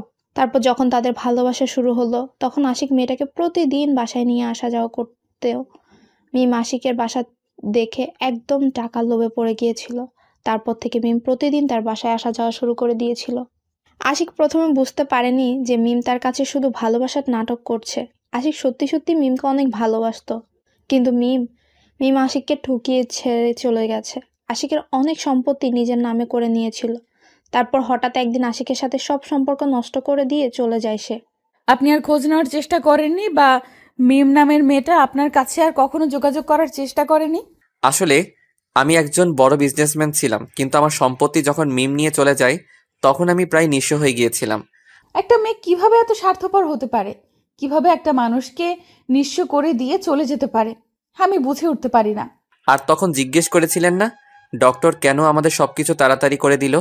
আমি একজন ডক্টর, আমিও ডক্টরেট করেছি, আমরা দুজন একসাথেই করেছিলাম ডক্টরেট, কিন্তু আমার ডাক্তারি করতে ভালো লাগে না, তার জন্যই আমি বিজনেসম্যান হয়ে গিয়েছি। আসলে আপনার এত পরিবর্তন হওয়া ঠিক হয়নি। আপনি অন্য একটা মেয়ের জন্য আপনার নিজের জীবনটা নষ্ট করে দিচ্ছেন, এটা ঠিক না। আপনি আপনার মতো করে শুরু করেন, দেখবেন যে ভালো কিছু করতে পারবেন। আমিও সেটাই ভাবতেছি, কত কি করলাম জীবনে, আর একটা মেয়ের জন্য সবকিছু থেকে দূরে আছি। বাসায় ভালো ব্যবহার করতেছি না, ছোট ভাইটাকে একটু আদর করতেছি না, সব সময় রাগ দেখিয়ে কথা বলতেছি। আপনার এসব করা ঠিক হচ্ছে না। আপনি পরিবারের প্রতি যত্নশীল হন, আপনার নিকটস্থ আত্মীয়দের সাথে একটু মেলামেশা করেন, ফ্রেন্ড সার্কেলদের সাথে ঘুরোঘুরি করেন। দেখবেন যত কষ্ট আছে সব দূর হয়ে যাবে আস্তে আস্তে। আমিও সেটাই ভাবতেছি, আমি কিছুদিনের জন্য বাইরের পরিবেশে গিয়ে ঘোরাফেরা করে আসব। একদম ঠিক বলেছেন। এখন আপনার এভাবে নিজেকে ঘরবন্দি না রেখে বাইরের জগৎটা উপভোগ করা উচিত, তাহলে দেখবেন যে মন ভালো হয়ে যাবে। কিন্তু তার আগে আমার একটা কাজ আছে, সেই কাজটা কমপ্লিট করতে হবে, তাই না? আপনার আবার এখন কিসের কাজ? আপনি তো এখন একদম ফ্রি, আপনার তো কোনো কাজ নেই, তাহলে এখন চলে যান।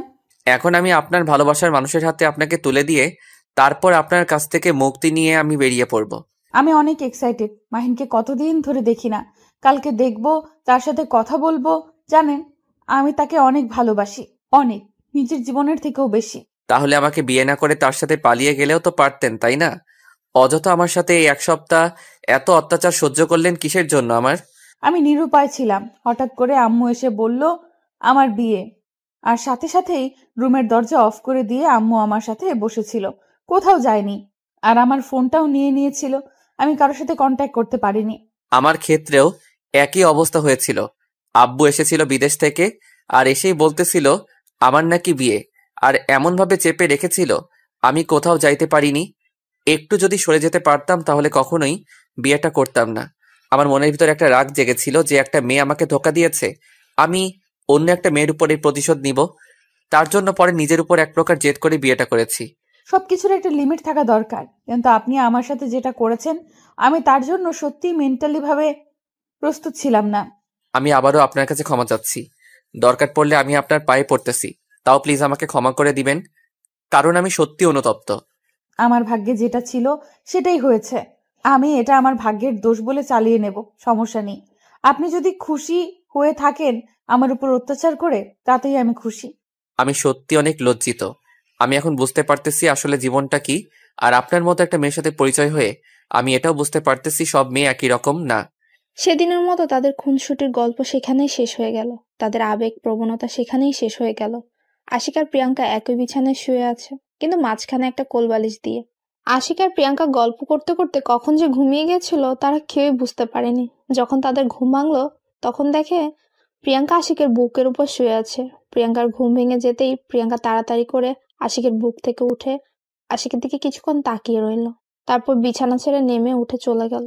আজকে প্রিয়াঙ্কার কোনো অভিমান নেই আশিকের উপর, কারণ গতকাল সারা রাত তারা গল্প করেছিল প্রায় অনেকক্ষণ সময়। এখন প্রিয়াঙ্কার মনে হচ্ছে আশিক সে অনেক আগে থেকেই চিনে। এখন মাহিনের কথা একটু কম মনে পড়ছে। আজকে সকালে একদমই মাহিনের কথা মনে পড়েনি প্রিয়াঙ্কার। তারপর প্রিয়াঙ্কা ফ্রেশ হয়ে এসে দেখে আশিক এখনো ঘুমিয়ে আছে, তাই প্রিয়াঙ্কা নামাজে দাঁড়িয়ে গেল। নামাজ পড়ে তারপর আশিকের কাছে চলে আসলো। প্রিয়াঙ্কার লজ্জা লাগছে, এখন আশিককে ডাকবে কিভাবে, ডাকবে কি ডাকবে না সেটাই ভাবছে। যদি এখন ডাকে আর আশিক সব ভুলে গিয়ে এখন আবার প্রিয়াঙ্কার সাথে খারাপ ব্যবহার শুরু করে দেয়, এটা ভয় পাচ্ছে প্রিয়াঙ্কা। কিন্তু মনে তার একটু সাহস হলো কালকে রাতে যেহেতু ভালো ব্যবহার করেছে, তার মানে এখন আশিক একটু মেন্টালি ভাবে ঠিক আছে। এই সাহস নিয়ে প্রিয়াঙ্কা আশিককে ডাকা শুরু করে দিল। আর কিছুক্ষণ ডাকার পর আশিকের ঘুমও ভেঙে গেল। কি হয়েছে? এত সকালে কেউ কাউকে ডাকাডাকি করে? আমার তো এখনো ঘুম হয়নি ভালো করে। কি বলেছেন এসব? বাজে কয়টা জানেন? 10টা বাজে, আর আপনি এখন বলতেছেন যে আপনাকে ডাকা যাবে না? এটা কোনো কথা? আমি আর কিছুক্ষণ ঘুমাবো, এখন উঠতে পারবো না। আপনি গিয়ে আপনার কাজ করেন, আমাকে ঘুমাতে দেন। আমি আর কোনো কথা শুনতে চাচ্ছি না, এখন আপনি উঠে পড়বেন। আমি এটা জানি, যদি এখন না ওঠেন তাহলে এই ঠান্ডাতে কিন্তু আপনাকে আমি পানি ঢেলে দেব। দেখেন, ভুল করেও এরকম কোনো কিছু করবেন না। আমাকে আর 1 ঘন্টা ঘুমাতে দেন, তারপর আমাকে ডেকে তুলিয়েন যান, সমস্যা নেই, কিন্তু এখন প্লিজ আমাকে ডিস্টার্ব করবেন না। দেখেন, আমিও বেশি কথা বলতে পারবো না, এখন আপনি উঠে পড়বেন। আমি এটাই জানি, যদি এখন না ওঠেন তাহলে কিন্তু সমস্যা হয়ে দাঁড়াবে, বলে দিলাম। এত প্যারা দেন কিসের জন্য বুঝতেছি না। আচ্ছা, উঠে পড়তেছি। এখন আর কোনো কথা বলবেন না, আপনি বাইরে যান, আমি উঠে যাচ্ছি। যতক্ষণ না আপনি বাথরুম থেকে ফ্রেশ হয়ে বেরিয়ে আসতেছেন ততক্ষণ আমি আপনাকে ডিস্টার্ব করতেই থাকবো। আচ্ছা, আমি যাচ্ছি, আপনি তাড়াতাড়ি রেডি হয়ে নেন, এখন বেরিয়ে পড়বো, আর কোনো কিছু দেখবো না। তাড়াতাড়ি আপনার ভালোবাসার মানুষকে খুঁজে বের করতে হবে, তারপর আপনাকে সেখানে হস্তান্তর করে দিয়ে আমি চলে যাব। এত তাড়াহুড়ো করার কিছু নেই, আমরা এখন বাইরে যাচ্ছি না, দুপুরের পর যাব। এখন গেলে তাকে আমি কোথাও খুঁজে পাবো না। আর এত সমস্যা করতেছেন কিসের জন্য? বসে আছি না, আমরা সোজা তার বাসা যাব, আর আপনাকে আমি তার বাসায় রেখে আসবো। আমিও তো যেতে চাচ্ছি, কিন্তু বাসা থেকে এত সকালে বের হতে দিবে না, আমি সেটা ভালো করে জানি, তাই বললাম দুপুরের পর বের হতে পারবো। সেটা নিয়ে আপনাকে টেনশন করতে হবে না, সেটা আমি দেখে নেব বাসা থেকে বের হতে দেয় কিনা। আপনি তাড়াতাড়ি রেডি হয়ে নেন, সেটাই বড় কথা। আচ্ছা, আমি তাড়াতাড়ি রেডি হয়ে নিচ্ছি, তাড়াতাড়ি আপনি ফ্রেশ হয়ে নেন, আর আপনার বের হতে তো অনেক সময় লাগে। আমি যখন কোনো কাজ নিয়ে ব্যস্ত থাকি তখন ফ্রেশ হতে আমার সর্বোচ্চ 2 মিনিট লাগে। আপনি 2 মিনিট সময় দেন, আর 2 মিনিটের ভিতরে আপনি তাড়াতাড়ি রেডি হয়ে নেন। আচ্ছা, দেখা যাবে, এখন কথা না বলে বিছানা থেকে উঠে আগে বাথরুমে চলে যান, তারপর দেখতেছি 2 মিনিট লাগে না 10 মিনিট লাগে। আরে আপনি সবসময় বেশি কথা বলেন, বলতেছি না আমার সাথে কথা না বলে আপনি রেডি হতে চলে যান, আর আপনার রেডি হতে অনেক সময় লাগে, সেটা তো আমি জানি, তাই না? আপনি যে একটা ঝগড়ুটে মানুষ এটা আজকে বুঝতে পারলাম। আপনি এত ঝগড়া করতে পারেন, আমি নিজেই হাঁপিয়ে যাই আপনার সাথে ঝগড়া করতে করতে। তাহলে আমার সাথে কথা না বলে তাড়াতাড়ি রেডি হয়ে নেন, সেটাই ভালো হবে। আমার সাথে এত কথা বলার কি আছে শুনি?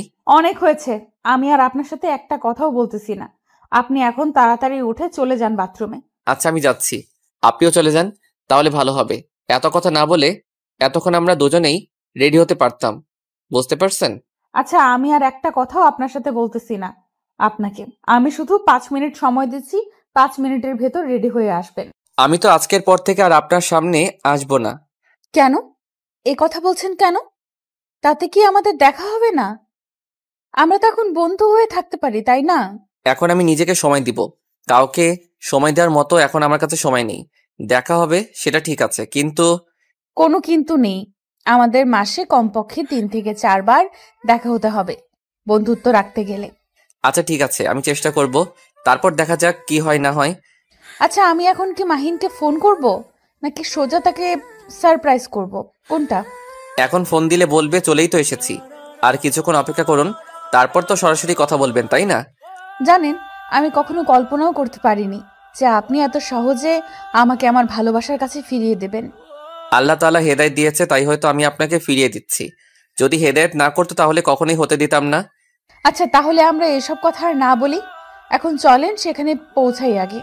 তারপর আশিক আর প্রিয়াঙ্কার সাথে কোনো কথা না বলে সোজা সেই গন্তব্যের উদ্দেশ্যে দুজনে চুপি চুপি যেতে লাগলো। আশিকের মনের ভেতর তা একদম তুফান উঠেছে। সে কি একটা ভুল করলো? এত ভালো মনের মানুষ একটা পেয়েছিল, তাও আবার তাকে বিয়ে করেছিল, কিন্তু তাকে কাছে ধরে রাখতে পারলো না। সেটা তো তার ব্যর্থতা। যাকে সে মন প্রাণ দিয়ে ভালোবাসলো, সে তার সম্পত্তি লুটে নিয়ে তাকে নিঃস্ব করে দিয়ে চলে গেল। কিন্তু যাকে সে এক ফোঁটাও ভালোবাসলো না, এখন তার জন্য তাকে কান্না করতে হচ্ছে। আশিক কখনো ভাবেনি যে তার জীবনে আবার প্রেম আসবে, আবার সে অন্য একজনকে ভালোবাসবে, আবার সে কারো মায়ায় পড়ে যাবে। কিন্তু আশিক আজকে বাস্তবতার কাছে হেরে গিয়েছে। সে আবারও প্রেমে পড়েছে, আবারও সে একজনকে নিয়ে চিন্তা করা শুরু করে দিয়েছে।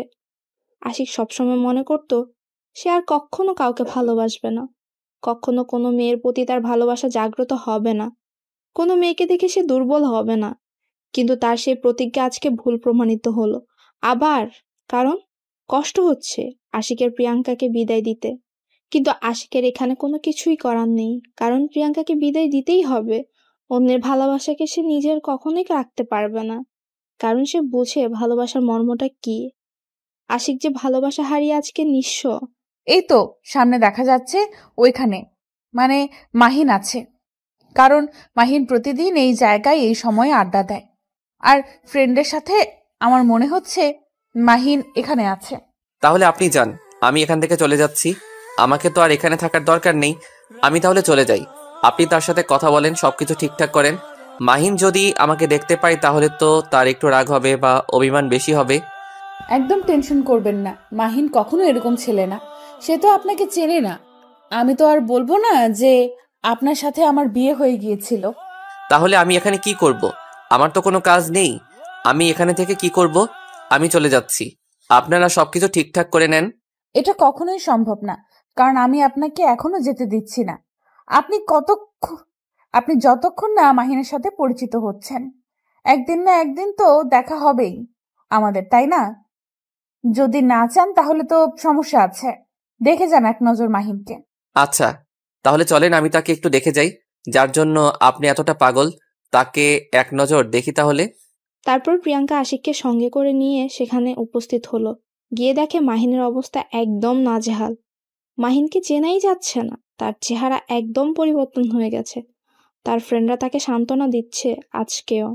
প্রিয়াঙ্কা অবাক হয়ে গিয়েছে মাহিনের এই রকম অবস্থা দেখে, কারণ মাহিনকে দেখতে কত সুন্দর লাগতো, আগে কত হ্যান্ডসাম ছিল, কিন্তু নিজের কি অবস্থা করে ফেলেছে, নিজের চেহারার কি অবস্থা, এটা কখনো আশা করেনি প্রিয়াঙ্কা, যে মাহিন নিজের এত বড় ক্ষতি করবে।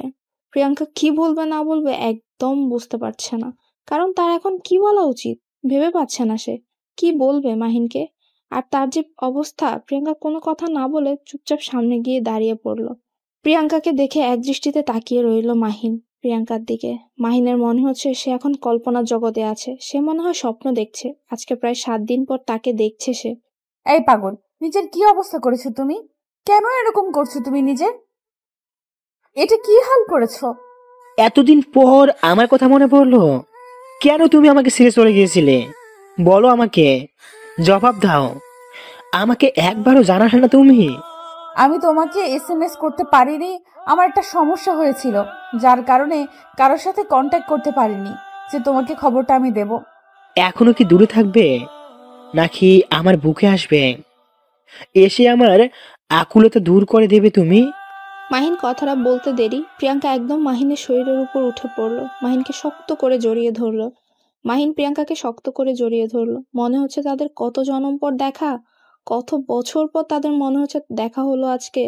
এই 7 দিন তাদের কাছে 7টা বছর মনে হয়েছে। মনে হচ্ছে আজকে 7 বছর পরে দেখা হয়েছে তাদের। আশিক দূর থেকে দাঁড়িয়ে শুধু তার ভালোবাসার মিলন দেখতে লাগলো, কারণ তার কপালে তো আর ভালোবাসাটা ছিল না। কিন্তু অন্যের ভালোবাসাটা ফিরিয়ে দিতে পেরে আশিককে আজকে অনেক তৃপ্তি লাগছে। তার মনে হচ্ছে সে সত্যি একটা ভালো কাজ করেছে। আশিকের চোখ থেকে কয়েক ফোঁটা নোনা জল গড়িয়ে পড়ল। সেটা কষ্টের না, সুখে, কারণ একটা ভালোবাসার বন্ধনকে সে একত্র করে দিতে পারলো। সে না হয় কষ্টে থাকবে, তাতে কোনো সমস্যা নেই, কিন্তু দুটি মন যে আজকে একত্রিত হলো সেটা দেখেই আশিক অনেক খুশি। জানো, আমি তোমাকে কোথায় কোথায় খুঁজেছি। তোমার বাসায় তো আমি যাইতে পারি না। তোমার বাসায় আমার ফ্রেন্ডকে পাঠিয়েছিলাম, তাকে অসম্মান করে পাঠিয়ে দিয়েছিল। তোমার কোনো খোঁজ আমি না পেয়ে একদম পাগলের মতো হয়ে গিয়েছিলাম, জানো তুমি। তাতে কি, আমি সুখে ছিলাম, আমার মনে কষ্ট হয়নি তোমাকে ছাড়া। তোমাকে না দেখে, তোমার সাথে কথা না বলে আমার কি কষ্ট হয়নি? আরে পাগলি, সেটা তো আমি ভালো করে জানি, কিন্তু তোমার যে বিয়ে হয়ে গিয়েছে, তুমি তো সেই কথাটা আমাকে একবারও বললে না। আমি তো বলবো, তোমাকে সব কিছু খুলে বলবো।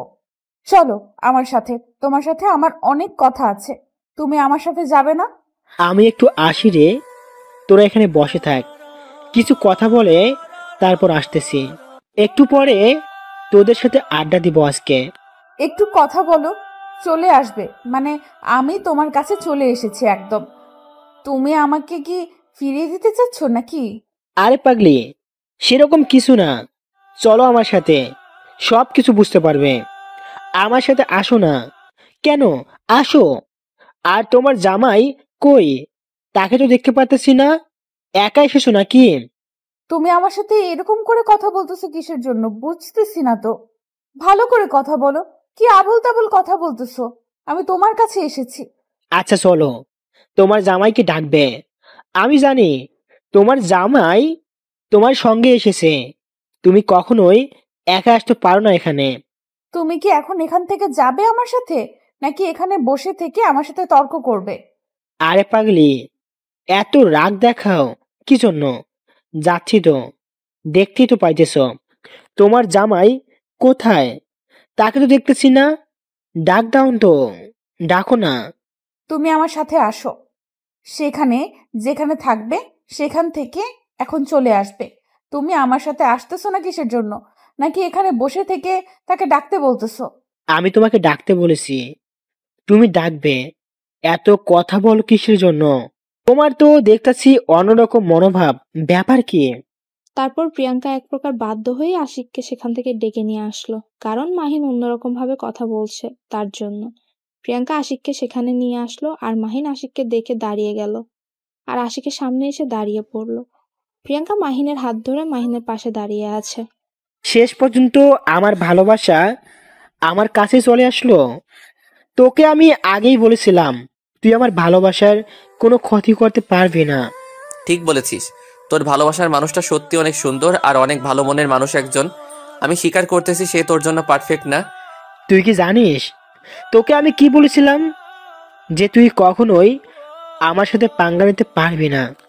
আমি তোমাদের কথাবার্তার কিছুই বুঝতেছি না, এখানে কি চলতেছে? আর তোমরা কি একে অপরকে আগে থেকেই চেনো? হ্যাঁ, আমরা একে অপরকে খুব ভালো করে চিনি, অনেক ভালো। তুমি যেটা চেনো না মাহিনকে, তার থেকে আমি মাহিনকে বেশি চিনি। কি বলতেছে এসব? আমি বুঝতেছি না। আর আমাকে আগে কেন বলা হয়নি? মাহিন হচ্ছে 1 নম্বর একটা বদমাইশ পোলা, আমাদের ফ্রেন্ড সার্কেলের মধ্যে অন্যতম একটা ছেলে সে।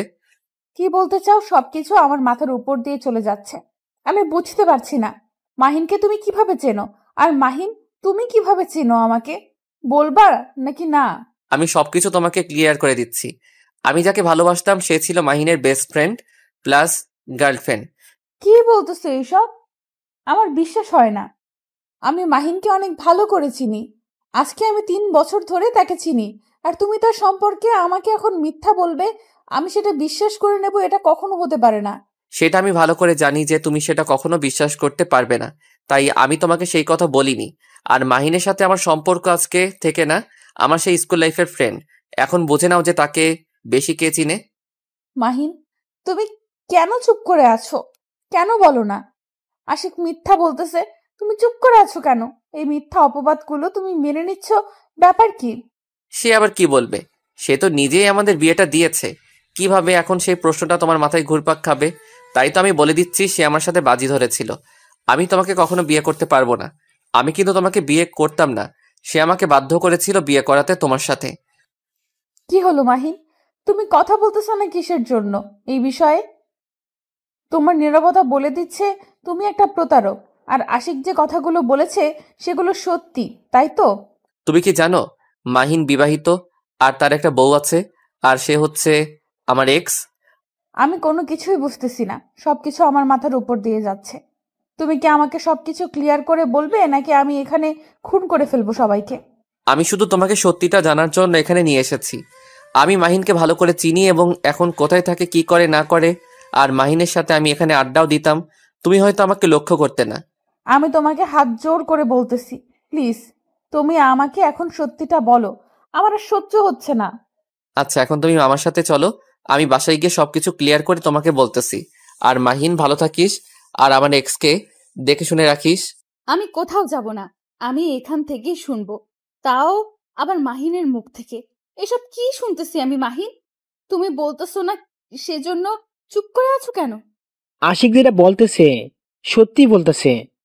আমরা দুজন দুজনকে অনেক ছোট থেকে চিনি, আর আমরা দুজন একসময় অনেক ভালো বন্ধু ছিলাম। কিন্তু আমি যাকে পছন্দ করতাম আর আশিকও তাকে পছন্দ করতো, মেয়েটা আমাকে না করে দিয়ে আশিককে হ্যাঁ বলে দেয়। তার জন্য তুমি আমার জীবন নিয়ে খেলা করবে? এই সাহসটা কোথায় পেলে তুমি? কেন আমার সাথে এরকম করলে তুমি? এখানে আমার ভুল ছিল, আমি মেনে নিয়েছি। তোমার সাথে আমি ভালোবাসার অভিনয় করেছি, সেটাও আমি মেনে নিয়েছি। আর এখন আমি কিছু বলতে পারবো না, এখন আমার বউ আছে। তুমি আমার মন ভেঙে দিলে। আমি তোমাকে ভালোবাসতাম, কতটা ভালোবাসতাম সেটা বলে বোঝাতে পারবো না। তুমি সেটা ভালো করে জানতে, কিন্তু আমার এত নাটক দেখার সময় নেই। আমার টাকার প্রয়োজন ছিল, আমি শুধু টাকার পেছনে ছুটেছি। তাই বলে তুমি আমার মন নিয়ে খেলা করবে? এই সাহসটা তুমি কোথায় পেলে বলো? আমি কারো কোনো কথার জবাব দিতে বাধ্য না, যে তুমি আমাকে যেটা বলবে আমি তার উত্তর দেব। তুমি এখন এখান থেকে চলে যেতে পারো। মাহিন, কথাগুলো একটু ভেবেচিন্তে বলিস, ভালো হবে না বলে দিলাম। এমনিতেই আমার ভালোবাসার মানুষটাকে তুই। আরে শালা, চুপ কর। তোর ভালোবাসার মানুষ মানে সে আমাকে ভালোবাসতো, কিন্তু আমাদের প্ল্যান ছিল তোকে ফকির বানানো। তার জন্য আমরা এই প্ল্যান করেছিলাম। সেটা তো আমি ভালো করে জানি, কিন্তু তুই কি করতে পারলি? আমার কিছু সম্পত্তি নিয়ে কি আজকে কোটিপতি হয়ে গেছিস? একদিন দেখবি তোর এই সম্পত্তি থাকবে না। ভাই, বলতেছি তুই এখান থেকে চলে যা। এখানে সবাই আছে, আর তুই এখানে একা এসেছিস। কথাবার্তা একটু ভালো করে বলিস। আমি আমার মৃত্যুকে ভয় পাই না, পরোয়া করি না কাউকে। আছিস তোরা তো, আমার কি? 2 দিনের ভিতরে তোদের এই পৃথিবী থেকে বিদায় করে দিতে পারি, কিন্তু আমি মানুষ, পশু না। আমি এখন কোনো ঝামেলা জড়াতে চাই না। তুই এখন এখান থেকে চলে যা। আমি কোনো ঝামেলা চাচ্ছি না। তুই তোর মতো থাক, আর আমাকে আমার মতো থাকতে দে। আমাকে যদি ডিস্টার্ব করার একটু চেষ্টা করিস, তাহলে তোর পুরো ফ্যামিলিকে আমি একদম শেষ করে দিব। তোর সেই সাহসটা নেই। তুই ভালো করে জানিস, আমার ফ্যামিলিকে নিয়ে যদি কেউ কোনো কথা বলে, আমি তাকে কি করি। আর তুই তো সেটা নিজের চোখে দেখেছিস। আর আমিও যে কি জিনিস সেটা তুই ভালো করে জানিস, বুঝিস নাই। তুই যে না জানিস সেটা না। তুই এখন এখান থেকে চলে যা, সেটাই ভালো হবে। আমার মাথায় রক্ত উড়ে যাচ্ছে কিন্তু। হাসিক, তুমি আমার সাথে চলো। আমি এখন এখানে থাকতে যাচ্ছি না, আমাকে নিয়ে চলো এখান থেকে। আমার মাথা ব্যথা করতেছে। তুমি এখান থেকে চলে যাও। আমি চাই না আমার লাইফে তোমাকে নিয়ে থাকতে। তুমি তোমার মতো চলে যেতে পারো। আজ থেকে তুমি মুক্ত। আচ্ছা চলে যাব, কিন্তু এখন তুমি আমার সাথে চলো। আমি যেটা বলতেছি সেটা শোনো, না হলে কিন্তু আমি কি করে বসবো নিজেও জানি না। আচ্ছা, তাহলে চলো। মাহিন, একটা কথা সবসময় মাথায় রাখবি, ভালো হয়ে যা। আমি চাই না তোর কোনো ক্ষতি করতে, কারণ একদিন হলেও তুই আমার উপকারে এসেছিলি, তাই তুই তোর মতো থাক আর আমাকে আমার মতো থাকতে দে। আমি কি বলতেছি, এখানে আর একটা মুহূর্ত আমি থাকতে পারছি না। আমাকে এখন এখান থেকে তুমি নিয়ে যাবে, নাকি আমি এখানে একটা কোনো অঘটন ঘটিয়ে ফেলবো, কোনটা? আশিক আর মাহিনের সাথে কোনো কথা বলল না। মাহিন চুপ করে সেখানে গিয়ে বসে পড়লো, কারণ আশিক যে কথাটা বলেছে সেটা সত্যি বলেছে। মাহিন আশিককে ধোকা দিয়েছে, আর সেটা ভালো করে জানে আশিক। প্রিয়াঙ্কা সেখানে কি বলবে ভেবে পাচ্ছে না। তার এখন কি করা উচিত? একবার সে আশিকের দিকে তাকিয়ে আছে, আর একবার মাহিনের দিকে তাকিয়ে আছে অভিমানী দৃষ্টিতে। প্রিয়াঙ্কার এখন ইচ্ছে করতেছে মাহিনকে কষে কয়েকটা থাপ্পড় মারতে, কিন্তু সে তা করতে পারবে না, কারণ সে তাকে নিজের থেকেও বেশি ভালোবাসে। কখনোই তার সাথে এরকম করতে পারবে না। মাহিন না হয় তাকে ধোকা দিয়েছে, তাতে কি হয়েছে? সে তো তাকে অনেক অনেক ভালোবাসতো। সে তো তার ভালোবাসাটাকে সবসময় ধরে রাখতে চেয়েছিল, কিন্তু আজকে সত্যিটা জানার পর প্রিয়াঙ্কা একদম হতাশ হয়ে গেছে। কি হলো? আমি এখানে সবকিছু জানতে চাই। আমাকে বলো, কি হয়েছে সেদিন? কেন আমার সাথে এরকম করা হলো? তুমি আমার সাথে চলো, এখন বাসায় যাব, পরে সবকিছু তোমাকে জানিয়ে দেব কি কি হয়েছে। এখন বাসায় যাব তাড়াতাড়ি। আমি এখানে সব প্রশ্নের উত্তর চাই। এখান থেকে আমি কোথাও যাচ্ছি না। আগে আমার প্রশ্নের উত্তর চাই, তারপর এখান থেকে যাব। বোঝার চেষ্টা করো, আমার রাগ তোলাবে না। রাগ তোলালে কিন্তু আমি আর মানুষ থাকবো না, তখন কি করব নিজেও জানি না। রাগ শুধু আপনার একার, নাকি আমারও রাগ আছে? আমারও রাগ আছে, আমিও সবকিছু করতে পারি। আমি সেটা ভালো করেই জানি, কিন্তু এখানে আর কোনো কথা বলতে চাচ্ছি না। আমি বাসায় যাব, আর যদি তুমি না যাও, এখানে থাকতে পারো, সমস্যা নেই, আমি চলে যাচ্ছি। আপনাকে আমি কি বাধা দিয়েছি? আপনি চলে যেতে পারেন না। আমি তো আপনাকে ধরে রাখিনি। আপনি এখানে আছেন কিসের জন্য? এখান থেকে চলে যান। দেখো মাহিন, একটা প্রতারক আমি, তোমাকে সবকিছু বলে দিব। তুমি আমার সাথে আসো, প্রমাণ সহ সবকিছু দেখিয়ে দিব। এখানে থাকলে তাহলে প্রমাণটা দেখাতে পারবো না। আমি কোথাও যাচ্ছি না। আমি এখন কারোর কথা শুনতে চাচ্ছি না। আমার এই জীবনের কোনো মূল্য নেই। না আছে আমার পরিবারের কাছে আমার মূল্য, না আছে আমার স্বামীর কাছে, না আছে এখন ভালোবাসার মানুষের কাছে। তাহলে আমার এই জীবন রেখে লাভ কি? এবার কিন্তু বেশি বেশি হয়ে যাচ্ছে। সত্যি সত্যি থাপ্পড় মেরে অজ্ঞান করে ফেলবো আবার। প্রিয়াঙ্কা আশিকের রাগ দেখে একদম চুপ করে গেল, কোনো কিছু বলতে পারলো না, কারণ আশিকের চোখ একদম লাল বর্ণ ধারণ করেছে। আর এখানে যদি প্রিয়াঙ্কা একবার কথা বলে, তাহলে সত্যি সত্যি আশিকের হাতে তাকে মার খেতে হবে। এটার কোনো ভুল নেই। আশিক এসে প্রিয়াঙ্কাকে কোলে তুলে নিল সবার সামনে, আর সেটা দেখে প্রিয়াঙ্কা অবাক হয়ে গেল, আর আশিকের বুকে যত পরে কিল ঘুষি মারা শুরু করে দিল। আশিক সেদিকে কোনো পাত্তা না দিয়ে প্রিয়াঙ্কাকে নিয়ে গাড়িতে উঠিয়ে নিল ও তারপর বাসার উদ্দেশ্যে রওনা দিল। রাস্তায় চুপচাপ, কেউ কোনো কথা বলছে না। আশিক সোজা নিজের বাসায় নিয়ে আসলো প্রিয়াঙ্কাকে। আমাকে নিজের বাসায় রেখে আসেন। আমি আমার বাসায় চলে যাব। এখানে আর আমি এক মুহূর্তও থাকবো না, যেখানে আমার কোনো মূল্য নেই। সেটা পরে দেখা যাবে, এখন এখানে চুপ করে থাকো, আর একটা কথা বলবে না। যদি বেশি রকম কথা বলেছো তাহলে কিন্তু মেরে ফেলবো একদম। তাহলে আমাকে মেরে ফেলেন।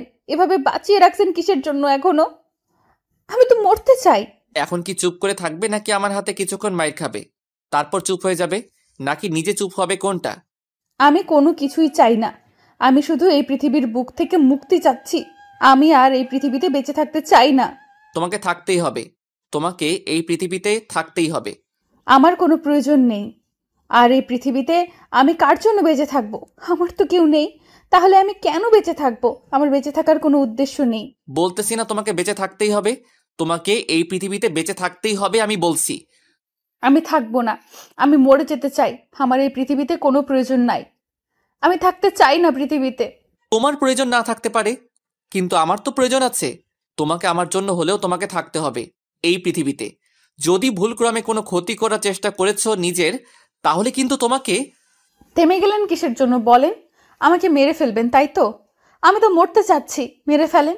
আমি আমার নিজের ক্ষতি করব নাকি করব না সেটা আমার ব্যাপার। বলছি না চুপ থাকতে, তারপরে এত কথা বলতেছো কিসের জন্য? বলতেছি না বারবার চুপ করে থাকো, চুপ করে থাকো। না, আজকে আমি চুপ করে থাকবো না। আজকে আমার বলার দিন। আমি আর এই পৃথিবীতে থাকবো না। আপনাকে আরো কিছু বলবো। আজকে লাস্ট কথা আপনার সাথে আমার। আশিক আর নিজেকে কন্ট্রোল করতে পারলো না, রাগে ফেটে যাচ্ছে। নিজের রাগ কন্ট্রোল করার জন্য প্রিয়াঙ্কাকে বিছানার উপর ফেলে দিল, দিয়ে প্রিয়াঙ্কার উপর আশিক উঠে পড়লো। প্রিয়াঙ্কা নড়াচড়া করতেছে, আশিকের সাথে ধস্তাধস্তি করতেছে প্রিয়াঙ্কা আজকে প্রথম। কিন্তু প্রিয়াঙ্কার শক্তি ব্যর্থ আশিকের কাছে। আর প্রিয়াঙ্কা উঠতে পারে না। শেষ পর্যন্ত প্রিয়াঙ্কা হার মেনে নিল। আর সেই সুযোগে আশিক তার ঠোঁট দুটো দিয়ে প্রিয়াঙ্কার ঠোঁট দুটো নিজের আয়ত্তে নিয়ে নিল। প্রিয়াঙ্কা শুধু শব্দ ছাড়া আর কোনো শব্দ করতে পারছে না। প্রিয়াঙ্কা যতই নজর করতেছে আশিক প্রিয়াঙ্কার ঠোঁটে নিজের ঠোঁট দুটো ততই শক্ত করে বসিয়ে দিচ্ছে। শেষ পর্যন্ত প্রিয়াঙ্কা আশিকের ভালোবাসার কাছে নিজেকে সমর্পণ করে দিল। আর প্রিয়াঙ্কা কোনো শক্তি দেখাতে পারছে না আশিককে। কোনো এক অজানা মায়ার টানে আশিকের সাথে খারাপ ব্যবহার করতে পারছে না প্রিয়াঙ্কা। এটা যে একটা বৈধ ভালোবাসা, স্বামী স্ত্রীর ভালোবাসা, এটাতে যতই রাগ অভিমান থাকুক না কেন, একটু ভালোবাসা পেলেই দুজনের আবারও ঠিক হয়ে যায়। এখন তো প্রিয়াঙ্কার মনে মাহিনের জন্য শুধু ঘৃণা আর ঘৃণা, এছাড়া আর কিছুই নেই। আর আশিকের উপর যে ঘৃণাটা ছিল, কিন্তু আজ প্রিয়াঙ্কার মনে ঘৃণার পরিমাণটা কমে যাচ্ছে আর ভালোবাসার পরিমাণটা বেড়ে যাচ্ছে। শেষ পর্যন্ত দুজনের গভীর ভালোবাসা তলিয়ে গেল। দুজন অতল ভালোবাসার সাগরে তলিয়ে যাচ্ছে। আজকে আশিককে কোনো বাধা দিচ্ছে না প্রিয়াঙ্কা। প্রিয়াঙ্কা অনেক উৎসাহের সহিত আশিকের সাথে ভালোবাসার বন্ধনে আবদ্ধ হয়ে যাচ্ছে। আজকের পর থেকে যদি আমাকে একটু কষ্ট দিয়েছো তুমি, তাহলে সেই দিন আমার মরা মুখ দেখবে। সত্যি তুমি আমার জীবনে এসে আমার জীবনটাকে একদম পাল্টে দিয়েছো। আমি তোমাকে কি বলে যে ধন্যবাদ দেব বুঝতে পারতেছি না। থাক, তোমার ধন্যবাদ তোমার কাছে রাখো, আমার কাছে দিতে হবে না। তুমি শুধু আমাকে কষ্ট দেবে না, এটাই হলো সব থেকে বড় কথা। যদি কষ্ট দিয়েছো তাহলে সেদিন বলেই তো দিলাম। আমার দেহে যতদিন প্রাণ আছে আমি তোমাকে হাসি খুশি রাখবো, কথা দিচ্ছি। তোমাকে কখনো কষ্ট দেব না। কথাটা মাথায় রেখো। হ্যাঁ, এখন চলো দুজনে গিয়ে গোসল করব, আর তুমি আমাকে আজকে গোসল করিয়ে দিবা। পারবো না। আমি তোমাকে গোসল করিয়ে দেব কিভাবে? আমার লজ্জা করে। তুমি যাও। থাক, আর আমার লজ্জাবতী স্বামী, তোমাকে লজ্জা পেতে হবে না। যেটা বলেছি সেটাই করো, না হলে কিন্তু ভালো হবে না বলে দিলাম। কি যে বলো না। সত্যি আমার তো একটু লজ্জা বেশি, কিন্তু মাঝে কয়েকদিন ইগো নিয়ে চলছিলাম তো, তাই। তোমার কাহিনী তুমি বন্ধ করো। এখন এখন যাবে কিনা সেটা বলো, না গেলে কিন্তু পানি এনে তোমাকে এখানে ভিজিয়ে রাখবো সারাটা রাত। তারপর আশিক আর কি বা করতে পারে এই ব্যাপার নিয়ে প্রিয়াঙ্কার সাথে। প্রিয়াঙ্কাকে যেহেতু মন থেকে ভালোবেসে ফেলেছে, তাই ভালোবাসার মানুষের কথা তো রাখতেই হবে। বাধ্য হয়ে প্রিয়াঙ্কার সাথে আশিক বাথরুমে চলে আসলো।